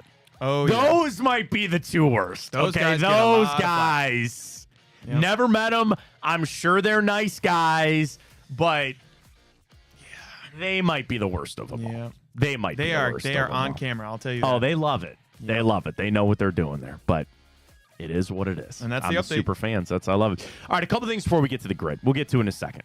I wanted to circle back on something with Amari Cooper, okay? And we kind of had this conversation. I want to kind of dive into it a little bit more to say this. Him not being here anymore, how does that change the Browns solving their problems? And I was really, I like when we had that conversation, Pat, about him leaving, and then I was talking about, okay, I'm putting this back on Kevin Stefanski. Okay, you get Nick Chubb back.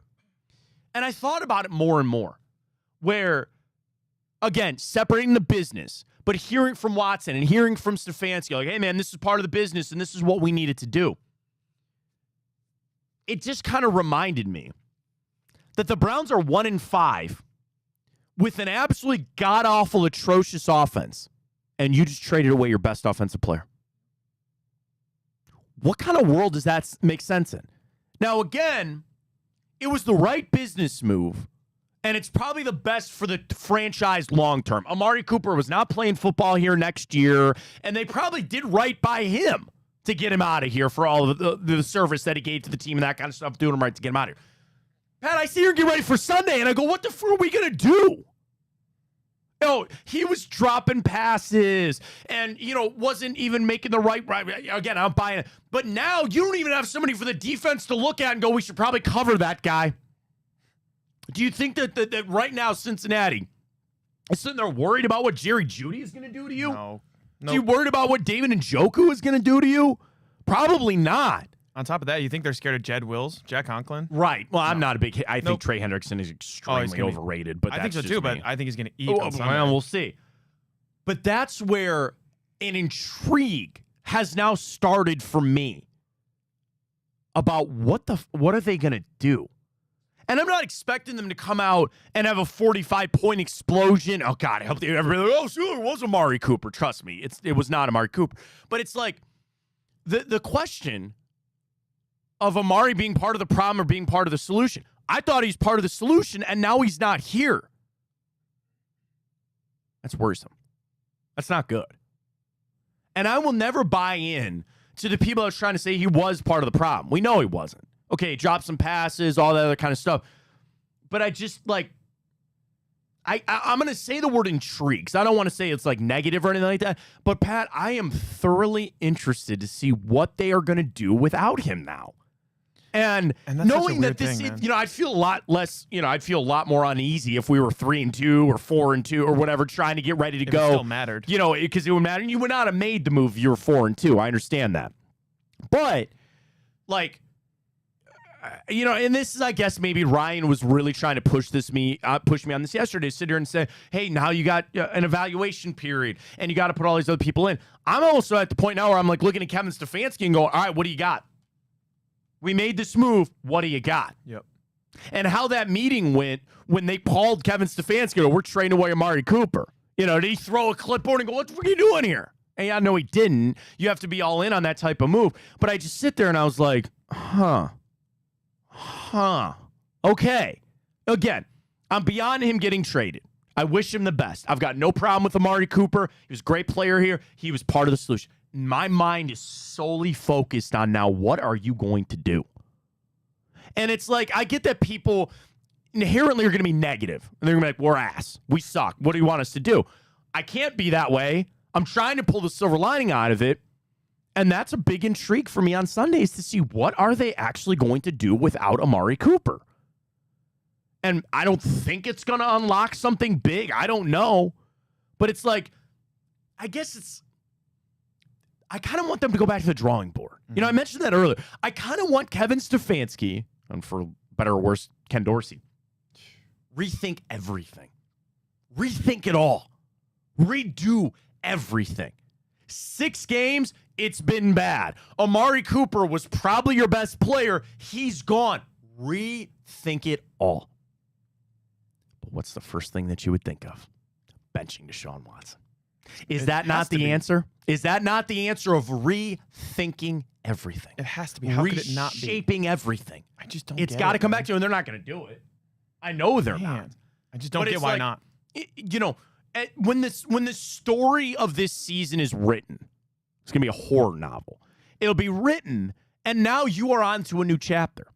It's the without Amari Cooper chapter. And it's unwritten, but it's something that I do want to see what they have cooked up. You know, do you go back to just all the tight ends and the running backs and all that kind of stuff? And it's also, you know, we didn't really talk about this yesterday. The trading of Amari Cooper is a signal that they're done with Ken Dorsey's offense.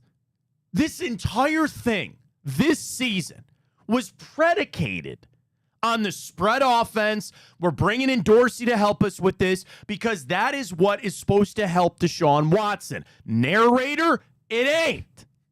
So now you trade away Amari Cooper, in also part of getting Nick Chubb back. You are signaling we're actually done with that. And it's something that I asked for. It's something that I was really starting to push, that we need to have a shift back to what Kevin Stefanski is really good at. I go back, as we've been doing a lot, to our interview with Warren Sharp, which you can get on our brand new Big Play app. And he said, what Stefanski runs doesn't mesh with what Deshaun Watson runs. Clear. Obvious. Now, with the trading of Amari Cooper, all back in on Kevin Stefanski. Now, the issue is you've not built your offense up for that. You are short on tight ends. You don't have a Kareem Hunt here anymore. Jerome Ford ain't going to play this weekend. You're banged up. You're hurt. But I think this was the signal. I think that this was the signal to the team. We tried it this way. And really, let's call it for what it is. This is speaking directly to Deshaun Watson. We tried it the way that you needed it, and it didn't go right. Now, we're going to try it my way. You ever see Days of Thunder? No, sir. Tom Cruise, Robert Duvall, great movie. Here's a quick little snippet of that. So their driver was this hotshot a-hole, Tom Cruise, and he was running the car and he was burning the tires up. And they go, you can't survive that way. You're never going to make it to the end of the race. So Harry Hogg sits him down and he goes, you run 10 laps any way that you want. You're going to run 10 laps the way that I want you to. It came out that Harry was right. He goes, you are not only faster, but you kept your tires on the damn car. Same thing for the Browns. All right, Deshaun, we're going to run it your way or the way that we think you need it. We did it. Didn't go well. Now you're going to run it our way. And I'd be lying to you if I didn't say, Pat, I'm intrigued. And I want to see it. Again, I know the chances are slim that Deshaun Watson gets this figured out and he's ever the guy that's $230 million. Because here's what you would say, right? You paid $230 million for a system quarterback, for a borderline game manager. Hey, man, that's better than what we got right now. That's all that we could even at this point believe and hope he could get to is to that level. Then if we do get to that level, maybe we'll have a different conversation. But let's get there first. Okay, let's get to step B first, all right? Let's get there, then we can start thinking about other things. I'm not going to lie, I'm kind of excited for that. Knowing that we're in a bad spot, things aren't going well, but at least you had a change. You know, I sent the tweet, I think I sent it last week, before the Eagles game. And I said, oh, no, Pat, I sent it this week. I sent it right after the Eagles game. And I said, without a doubt, there is a change coming for the Cleveland Browns. And people thought, getting rid of Ken Dorsey, we're going to keep going. I think it was right after the game on Sunday. My great gif about Devontae Adams all of a sudden just being fine. Go to Sunday night. That would have been the 13th. So you got to scroll back. I tweet a lot. That's good tweets at Matt Fontana 83. God is it? I believe. bless it right. Pat, what's your Twitter? I'm not too active on there. P. McGuire 18, I believe. Follow him there. Let's see. A lot of guard stuff, which I like. Likes Halloween Guards, tweet. baby. That's it. I sent it the 13th at 3:54 p.m. Yeah. Something is going to change this week. No doubt. Dorsey fired. Dorsey to call plays. Bench Watson, I doubt, but something's going to happen. It was Amari Cooper. And again, I'm going to send this tweet out. It's not that I'm taking a victory lap. It's that change was necessary.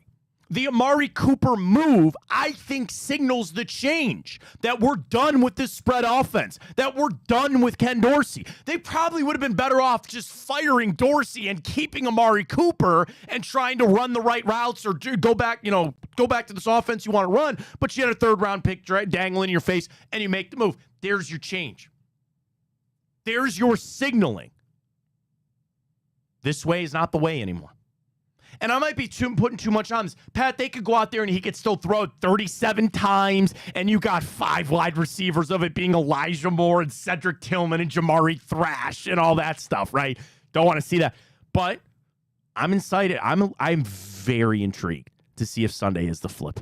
Yeah, I mean, how could you not be? Like, any change at this point is welcome change for this franchise. I think the weirdest part was that why did we make that Alex Van Pelt change in the offseason, to bring in Ken Dorsey just to do this? I understand you didn't think it was going to go this way, but if it was, square peg into a round hole and it's just not going to work, you kind of knew that coming into the season. I don't really understand why they would have made that offseason change, but you can't continue to try to force it like that, so you have to make some sort of change.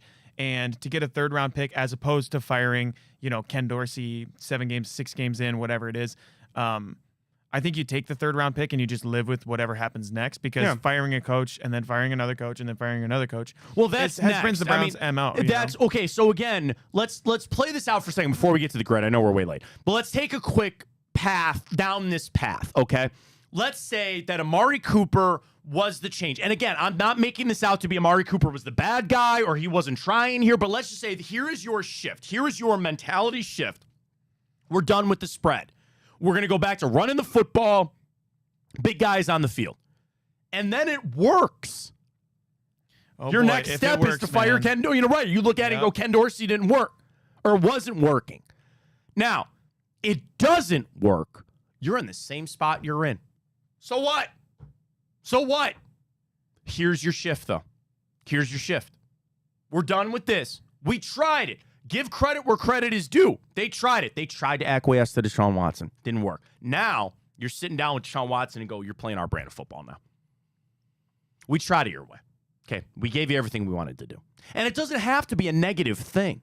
This is, dude, if you want to survive for the rest of your career, if you want to continue to make it, if you want any chance to not be forever thought of as the worst contract in NFL history, we're going to do it this way now. You're going to run. I don't know. You know, it's like he's saying, I'm not a running back. Well, maybe that's going to change. Maybe that'll change. I don't know.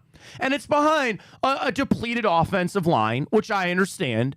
And you're going to need somebody to make plays, and it's also a little predicated on your defense playing the well. But again, I look at the Eagles game. I don't think the defense played all that bad. I really didn't. There were gaffes, there were moments, but you're fine. If you do this, number one, clean up the GD penalties. For the love of God, clean up the penalties. Then you do that, you establish your run, you get Nick Chubb back healthy, and you play it the way Kevin Stefanski wants to play it. There's a world that works for Deshaun Watson. And another little caveat to that, let's fall down this rabbit hole for a second, if you will, there, Pat. It's working, but Watson's not. Then you go to Jameis Winston. Have to. Then you go to How Jameis could you Winston. not? You've got to try. Here's where I think we're at. Do you think that's a Jimmy thing? It's got to be. Oh, 1,000%. We all know why. We all know why. And again, that's why I'm not mad at Kevin Stefanski. You know why. We all know why Deshaun Watson's not playing. Why is that even a question? People know why he's playing. Whatever. Here's what you're doing. You're solving a Rubik's Cube. You ever see those kids? Oh, dude. They close their eye. You ever see them put the paper in front of them? Done. Done. Done. World record, 12 seconds. It blows my mind. Anyway. I'm still stuck on Bop It. I loved Bop It. Yeah, you're like twisted. You're like, no, damn it. Bop it. No, damn it. Couldn't do it. That's a good one. I loved Perfection when I was a kid. Did you ever play that? Where it would explode if you didn't get all the ones done? Oh, yeah. Oh, my goodness. You had, like, it was like, I don't know, 25 or 30, and you had, like, all different shapes. The and little if you tiles didn't or whatever? Yeah, and it would all explode. That was a good one. That classic. Write that down for a bracket. Best board Yeah, game. man. I think we did that one. Have we not? I've done it 1,000 times before, but I think we might have done that here. That's a tough one because Battleship is goated. Clue is goated. Clue is goated. I'll tell you what, though, because everyone has, if you make a bracket of it, everyone's going to be like, oh, the Cinderella, some random Life or Sorry or Settlers something of like Catan, that. I mean, Settlers everyone's. of Catan. We did do it because I think Did Settlers you? of Catan came up. You're right. We did do it. Everyone has a different opinion on it. No, and I love playing Monopoly, but you never see yourself to the end of Monopoly because it just takes forever. Yep. Trying to get my son into chess. He's only 3. Okay. But so most nights, when we complete the Diverge from the Browns side, we sit there and we don't like turning the TV on for the kids. We don't like just being like, here, rot, veg away, right? Yeah. We will sometimes, but we're like trying to okay, we need to start getting board games going. Yeah. And it's like chess. I'm not asking him to become Magnus Carlsen at this point, but it's just like, oh, hey, move this here, move that. My nephew plays chess. I played chess. I was in chess club. I was that nerd. I was in chess club when I was growing up. So I know how to play, so I think I kind of want to get him into that. Yeah, What do we I love start that. talking about else? Oh, Rubik's Cube. Yes. Here's where you're at with the Browns. That's why people either love or hate this show, man. You're talking about the Browns, and I'm talking about my son playing chess. Here we are. You're in this Rubik's Cube. Yep. You got to try all combinations. You have got to try Watson's way with Amari Cooper, with Ken Dorsey. Meh. Let's try it our way with Deshaun Watson, without Amari. Okay, meh. Okay, we're going to try it now with Jameis Winston. We'll try it this way. All you're trying to do at this point is find combinations for it to work. The issue is, you're doing this on week's notice with a couple of days, and you got a game on Sunday that's borderline must win, right? Welcome to it. Welcome to it. At this point, it's just about the Browns trying all these combinations. And it might not save you for this season. Probably won't. But it'll help set you up for the future. It'll help set you up if this is truly what it is. And I still think, unfortunately, right or wrong, the Browns are at a point that they still don't have their answer on Deshaun Watson. You might have your answer. I might have my answer. I'm not the one cutting $1 million checks over here. They don't have their full answer on Deshaun Watson yet. That's their only hope. That's their only hope. All right, speaking of only hope, let's get to it, Pat. Immaculate Grid. Here we are. Here we go. All right. Let's get some music on. There we go. All right, love go. it. All right, so here we go. 9 minutes. Today's an important day. We have aced it all week. We had to use the Wordle yesterday, though. Had to use the Wordle yesterday. Pat has an immaculate record on the immaculate grid, though. It's very good. Go. Immaculate. Easy one. First one that I thought of actually was Saints Chargers. Darren Sproles. Darren Sproles works. Wait. He also works Chargers Chiefs, does he not? Chargers Chiefs. Was not Darren Sproles on the Chiefs? I think he was. Hold off. Let's just do the 1,000-yard receivers because that's nice and easy. All right, number 1, R.I.P. Demaryius Thomas. Yeah. There's a Y in there somewhere. There it is. Demaryius Thomas. I don't know. Did DeAndre Hopkins? I don't think he's had it there. Not there. Who's a great Titans receiver? Am I missing this? Who are the guys who played against the Rams in that Super Bowl? Like Steve McNair. Yeah, that era. That's a good one. Oh, God. Oh, God. We could do Keenan Allen right here. Yeah, just go Keenan Allen. And he works because he's only ever played. Well, now, not only ever played there, but the Bears aren't up there. God, yeah, Titans 1,000-yard receiver. D-Hop definitely didn't do it there. I don't think he's done it there. Who was Ryan Tannehill throwing to? Because it was all Derrick Henry. Right. For that era. Dude, we might have to come back to that one. You might be right. All right, let's go back. So maybe I'm misremembering Sproles with the Chiefs. I don't think I am. I remember him on the Chiefs. Okay. All right, so then just put him bolts. Yeah, put him there. And then Chargers Chiefs. Oh my God, I feel like there's one hitting us. Like Chargers Chiefs. All right, we're forcing. We can come back to it. All right. Yep. What's Saints Broncos? And I know they're playing tonight. So like Sean Payton comes to mind, but obviously he doesn't count for that. I feel like there's a quarterback there that I'm missing. Not Tebow. Huh.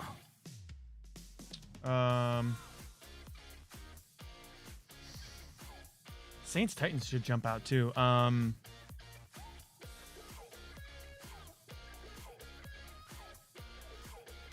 I think we're already overthinking it, which is not a good spot to start. Oh, all right. Go Chiefs Broncos is Kyle Orton. Kyle Orton. Kyle Orton. That's a pull right there, huh? Love that. Yep. Nice. Kyle Orton. Chiefs Titans. I wanted to say Chad Henne, but I don't know if he was in Tennessee or not.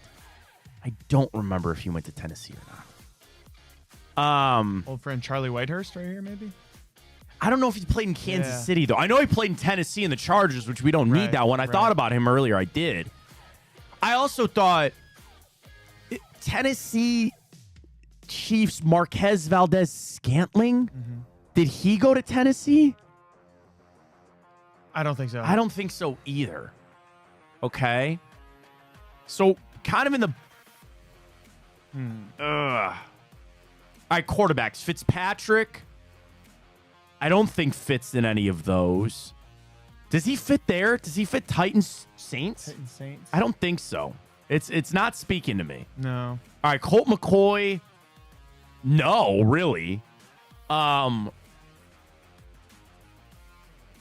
Josh McCown. Don't think so. Tyrod Taylor.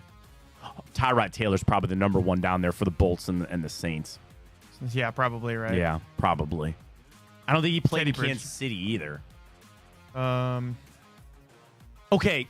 I was thinking like Jamal Charles down here or somebody like... I thought about that too. Like they had so many running backs that I feel like go through there. Geno Smith, I always forget, played for the Chargers. But he was New York to the Chargers. Chargers. I don't think he ever played for the Saints, right? I don't think so. Did Tyrod ever play in Tennessee? Man, I don't think so. Mark Ingram. Bridgewater. Never went to Denver. Did Philip Lindsay? Does that work? Denver Saints? That sounds right, actually. You think so? Philip Lindsay. I thought about it. I know he went to Houston. He never recreated what he did in Denver. No. But I forget crazy. for some reason. Maybe Denver. Ted Ginn doesn't work for any of Teddy. these.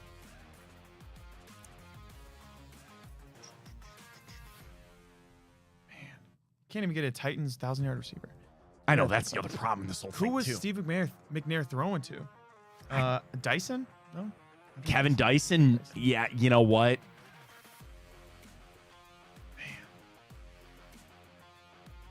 I feel like they had a tight end too. Old like- Frank Wycheck was their tight end. That was the Yeah. Music City Miracle, but I don't know if he ever had 1,000 yards. It's a lot for a tight end. Yeah. I know you want to rip Dyson because if we don't get that, right. we're not in a good spot right now. Woo! So it has to be. It has This to be couldn't with that This couldn't team. be D-Hop. Damn. Yeah, it has to be with that team. Yeah. With that team. Interesting. I didn't realize. Did that. Calvin Ridley get it? Oh, he just got there. Yeah. No, he Are definitely you hasn't. sure D Hop didn't get it while he was there? With the no. Titans? Yeah. I don't think. I don't think so either. We could pull it though. We don't. I mean, what? Kevin Dyson's our better guess. Yeah. Who were Let's all? Let's pull D-Hop. I think we don't have to do it right now, but Yeah, we can hold off, but it's damn. All right. this gives me running backs. This gives me small running backs. vibes. That's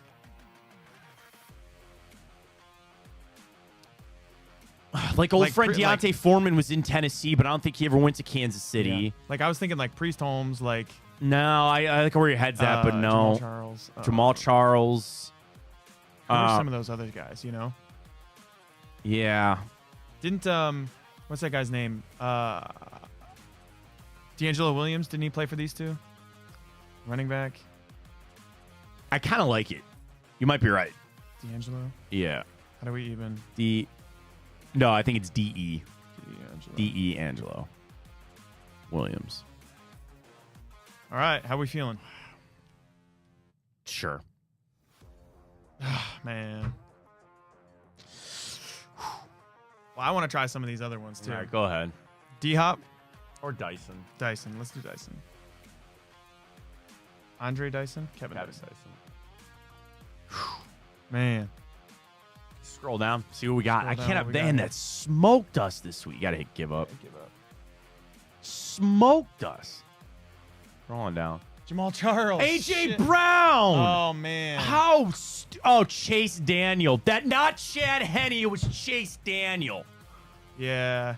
That's a copy Emmanuel paste of Sanders. Chad Henne, so. Yeah. Emmanuel Sanders, man. L'Jarius Sneed just got traded. AP, that's crazy. Yeah. Well, I didn't see Sneed got traded. Yeah. Well, that's Where's he going to? No, I'm saying he got traded just this Oh, year yeah, from yeah, Kansas City to Tennessee. I forgot. I thought you said he got traded That's again. weak. Let me see Weak from some us. of these. You got to scroll up and then hit the individual here we go, ones. yep. Yeah. Man. 15. That's not that many. Not that many. Yeah. Click on that real quick. This one. D-Hop. Did he? He did. Damn. 1,057. Go to some of the older ones.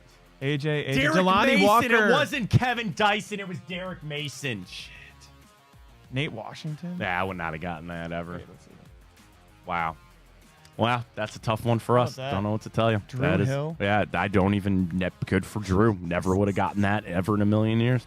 Oh, we forgot Bill Groman from How could 1960. how could we forget? Yeah, that's just Matt. weak on your part. That's just Bruh. weak on your part. I don't know Bruh. what to tell you. All right. I would tell you we could skip timeout, but there's a litany of movies and TV can shows. blitz I them. will leave it up to you. Blitz it. Let's go. Quick. Timeout. Sorry. Well, I don't know if you're going to hit the intro or not. Let's go. There we go, Here we yep. go. Quick. 2021 Browns fall to the Cardinals 37-14. Kyler Murray threw 4 touchdowns. That was the game Baker Mayfield hurt his shoulder in 2021 against the Cardinals. Here we are. Also, a very important day. We were talking about beverages earlier. McDonald's announced they were bringing back Orange High C this day, 2021. I got a Why quick it one. ever left, I have no idea. Quick one about that. One of my good buddies, Paul Frischner from Xavier, when I went to college with, he had a day where he had a year where he was tweeting at McDonald's every single day. And this is like 2016. He said, McDonald's, please bring back Orange High C. McDonald's, please bring it back.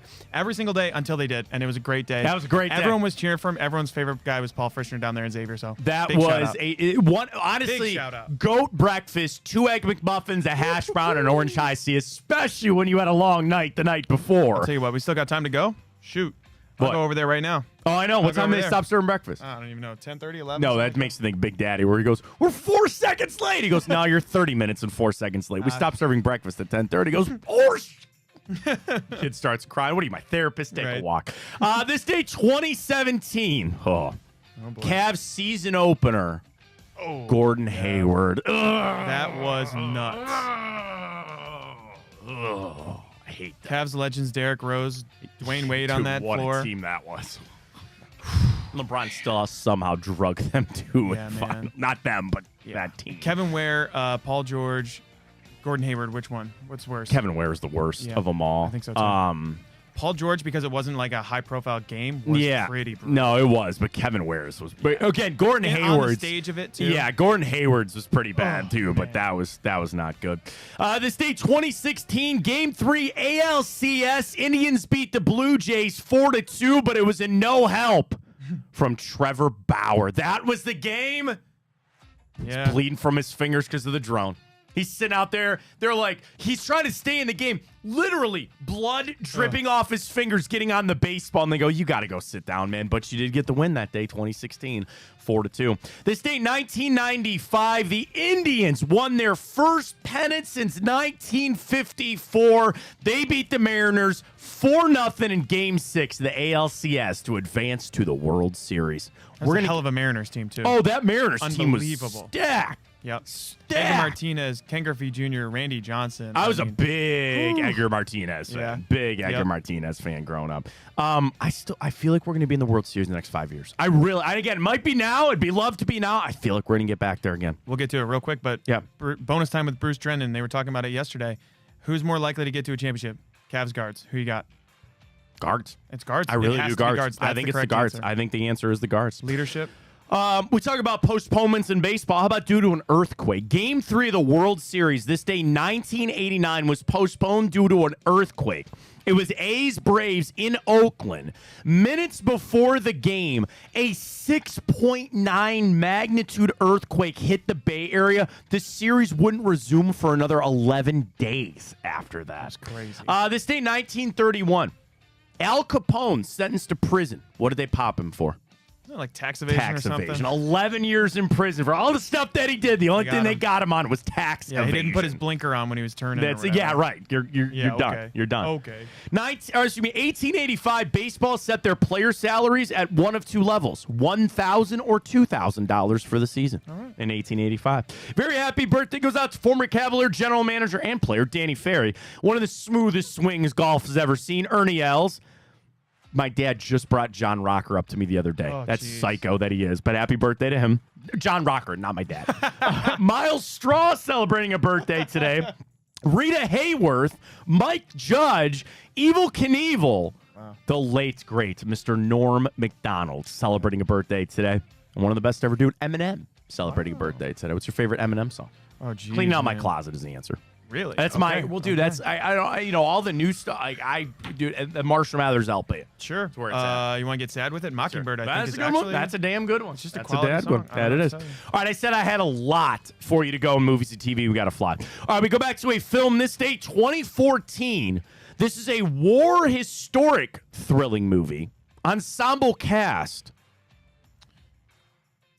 2014? 2014. All has to do with tanks. Tanks. I don't know. You're Brad talking- Pitt. Oh, man. Shia Oh, LaBeouf. Inglourious Bastards? No, close. Oh. No, 07 for that, but close. Okay. Fury. You ever seen the movie Fury? Watch not. it. It's a pretty good one. Okay. All right, kids. 1998. Disney. Okay. I thought this was going to be Kids Close Your Ears. No. Kids film. 1998. Disney. A young lady finds out her true history. Little Mermaid? No. Her true history. Her true history, and she goes to a place with her grandmother to learn more about it. It's about this time of the year. What's coming up? Oh, okay. So Halloween. It's in Halloween Town. I don't know if you're gonna get Halloween okay. Town. All right, this day, two movies same day. 1997. First up, slasher film about a group of kids. Movie starts with a car accident. Jeez. Horror film. Multiple idea. sequels. Ryan Phillippe, Freddie Prinze Jr. I think Michelle they were in multiple movies because they're married. I Know What You Did Last Summer. Not bad. Not great, but it is what it is. Okay. All right, next up, this date, 1997. This film features two amazing actors in this one, being Keanu Reeves and Al Pacino. And one of them, I don't want to give it away. All right, when you say there's two things on your shoulder, usually they're what? One's what and one's what else? An angel and a devil. Okay, the devil. Sometimes we do this on the show where I'm going to play a role, and I play what? It's like Devil's Advocate. That's correct. There we go. Devil's Advocate. I'll give you that one. And I don't know if you get this one, mostly because we have to fly. But this day, 1968.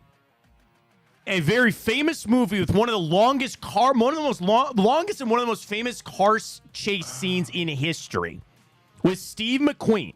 And in fact, the OG 1968 Mustang that he drove in this film is the most valuable Mustang ever at over $3.5 million. Have you heard of the movie Bullet? Bullet, no. Go watch the car chase scene. It's a good one. Go watch the car chase scene. But there's your movies and all that you need for today. All right, Pat, let's go. Guards! All right, we got to line this up for today. I've been missing on my parlays. I told you. Solid for Jose Ramirez and Andres Jimenez against Clark Schmidt. Okay? With an E. Clark with an E. Clark with an E. All right. We are plus 100. Line has moved. We were plus 105 earlier. Same game parlay. I'm going Andres Jimenez hit. I just have to. Who else? Jose's got to come out of this, right? I think so. Okay. Strikeouts from Matthew Boyd. Hang on. Let me get you your preview for this. So Boyd obviously has not faced the Yankees this year. They really like run in the first game. Or the first inning, excuse me. Yes, right. Non-nerfy, they like it. All right, Boyd coming into this one. Last three starts, 5, 5, and 6 strikeouts. Each of his 2 starts against Detroit, he had 5 strikeouts in it. Schmidt comes in 4, 5, and 7. Do you like 3 strikeouts for each of those guys? 4? If I get 4 strikeouts from Matthew Boyd, that already boosts me up to plus 375. That feels like a high number to me. 4 strikeouts? Yeah. Especially if they have to pull him early. Yeah. Do you like 3 more? I like 3 better for sure. All right, please. Yankees strike out a ton. All right, that gets me to 240. Then I like the under for tonight. But under 8.5. Do you like that? Yeah, I like under 8.5. 8 cashes me. Yeah. I mean, what? So 2 days ago, they barely got to, what was it, 8 runs? Yeah. 6-2? Yeah.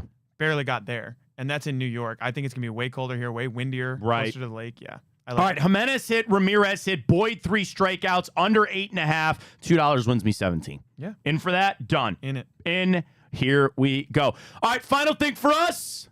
Thursday night football. We come on in, a revenge game for one Sean Payton and crew. As they are in New Orleans as a 3-point favorite on the road with Bo Nix and crew. Quick trends on this one. Sorry, I put in week 6. That's what we were hoping for, was Bo Nix versus Spencer Rattler. That's exactly what we all wanted to see. For. No Pat Surtain either for the Broncos. That's a big loss. But no Chris Olave, no Rashid Shaheed for the Saints. No, yeah, he's out. Yeah, right, exactly. No Derek Carr. Well, he's doubtful, I guess we should say. Trends, notes, stats, week 7. Sorry, I'm trying to get the Action Network. Oh no, they haven't put out their they haven't put out their preview. That's kind of a hard no, I got it. I'm right here. Okay, you ready? It's kind of a hard one though, because like so many of these dudes are out, you know. I know. Okay, so here you go. Thursday night home teams since 2019 are just 40 and 53 against the spread. Wow. Okay, since the beginning of last season, the overs on Thursday night football are actually cashing at 61% by going over by an average of 5.8 points. This is a 37 over-under. Kind of like that. Rookie Bo Nix is getting a start for the Broncos on the road on Thursday Night Football. Since 2006, rookie quarterbacks on Thursday Night Football are just 14-24 straight up. But over the last 2 seasons, they are 3-2. And when rookie quarterbacks are on the road for Thursday Night Football, they are just 7-19 straight up since 2006. He is 3-0, though, against the spread on the road, covering by an average of 11.5 points on the road for Bo Nix and crew. Sean Payton's 6th night game with the Broncos. In his prior ones, he is 2-3 straight up and just 1-4 against the spread. So when he's in Denver, under the lights, it's not good. Dennis Allen, though, is even worse at primetime games. In his career as the Saints head coach, he is just 2-9 straight up and 2-7-2 against the spread, coaching on night games, including a abysmal 1-6 with the Saints. On short rest in his career, Dennis Allen is 1-10 straight up, including 0-4 at home. He is ass. He's so bad. He's the worst. Hate him so much. I know. He's so bad. This is a matchup of 2 coaches who I probably couldn't like less. They hit the floor. Sean Payton, I would be interested to know what G-Dub's opinion of him is. Yeah. Greg Williams. Yeah. Oh, my God. Pat, you got to make the pick here for Ryan, too. Hang on. Let me see if I can get you anything else to get. This game stinks. This game is stinky. That Saints defense I like is very the hurt, over. too. I kind of like the over a little bit. I'll tell you what I like in this game too, Matt, is a defensive touchdown. I think I said that last week, but Spencer Rattler, we saw him in college. He will just heave the ball up. Derek Carr was doing that against the Chiefs. We'll see it against the Broncos tonight. I know Pat Surtain's going to be out, but Broncos still a pretty quality defense. I like 2 rookie quarterbacks. Bo Nix, he'll throw it up into danger. Defensive touchdown. All right, I like the overs my play, but we got to make our pick. I'm just going to go the Saints +3. In a game like this, you're going to give me the 3. I think actually they have better skill players. Just give it to Alvin Kamara all day. You know, I know Olave's not going to be out there, which could be a huge impact. I don't like it at all. Saints are at home. I guess I'll go with the Saints +3. Pat? I don't like either of them, but that actually was a good point you made about Alvin Kamara. I think I'm taking the Broncos. Yeah. All right. So their Broncos, what was their number? -3. -3. I think I'll take the Broncos -3. Broncos, I'll take the Saints. Guard, get it done tonight. Let's go. We got to get it. Boyd on the hill. We'll be back tomorrow. Don't forget, 3 o'clock today, Lakewood Truck Park. We'll see you there for our pregame show, and we'll talk to you tomorrow. For Pat McGuire, I'm Matt Fontana. As always, take it easy.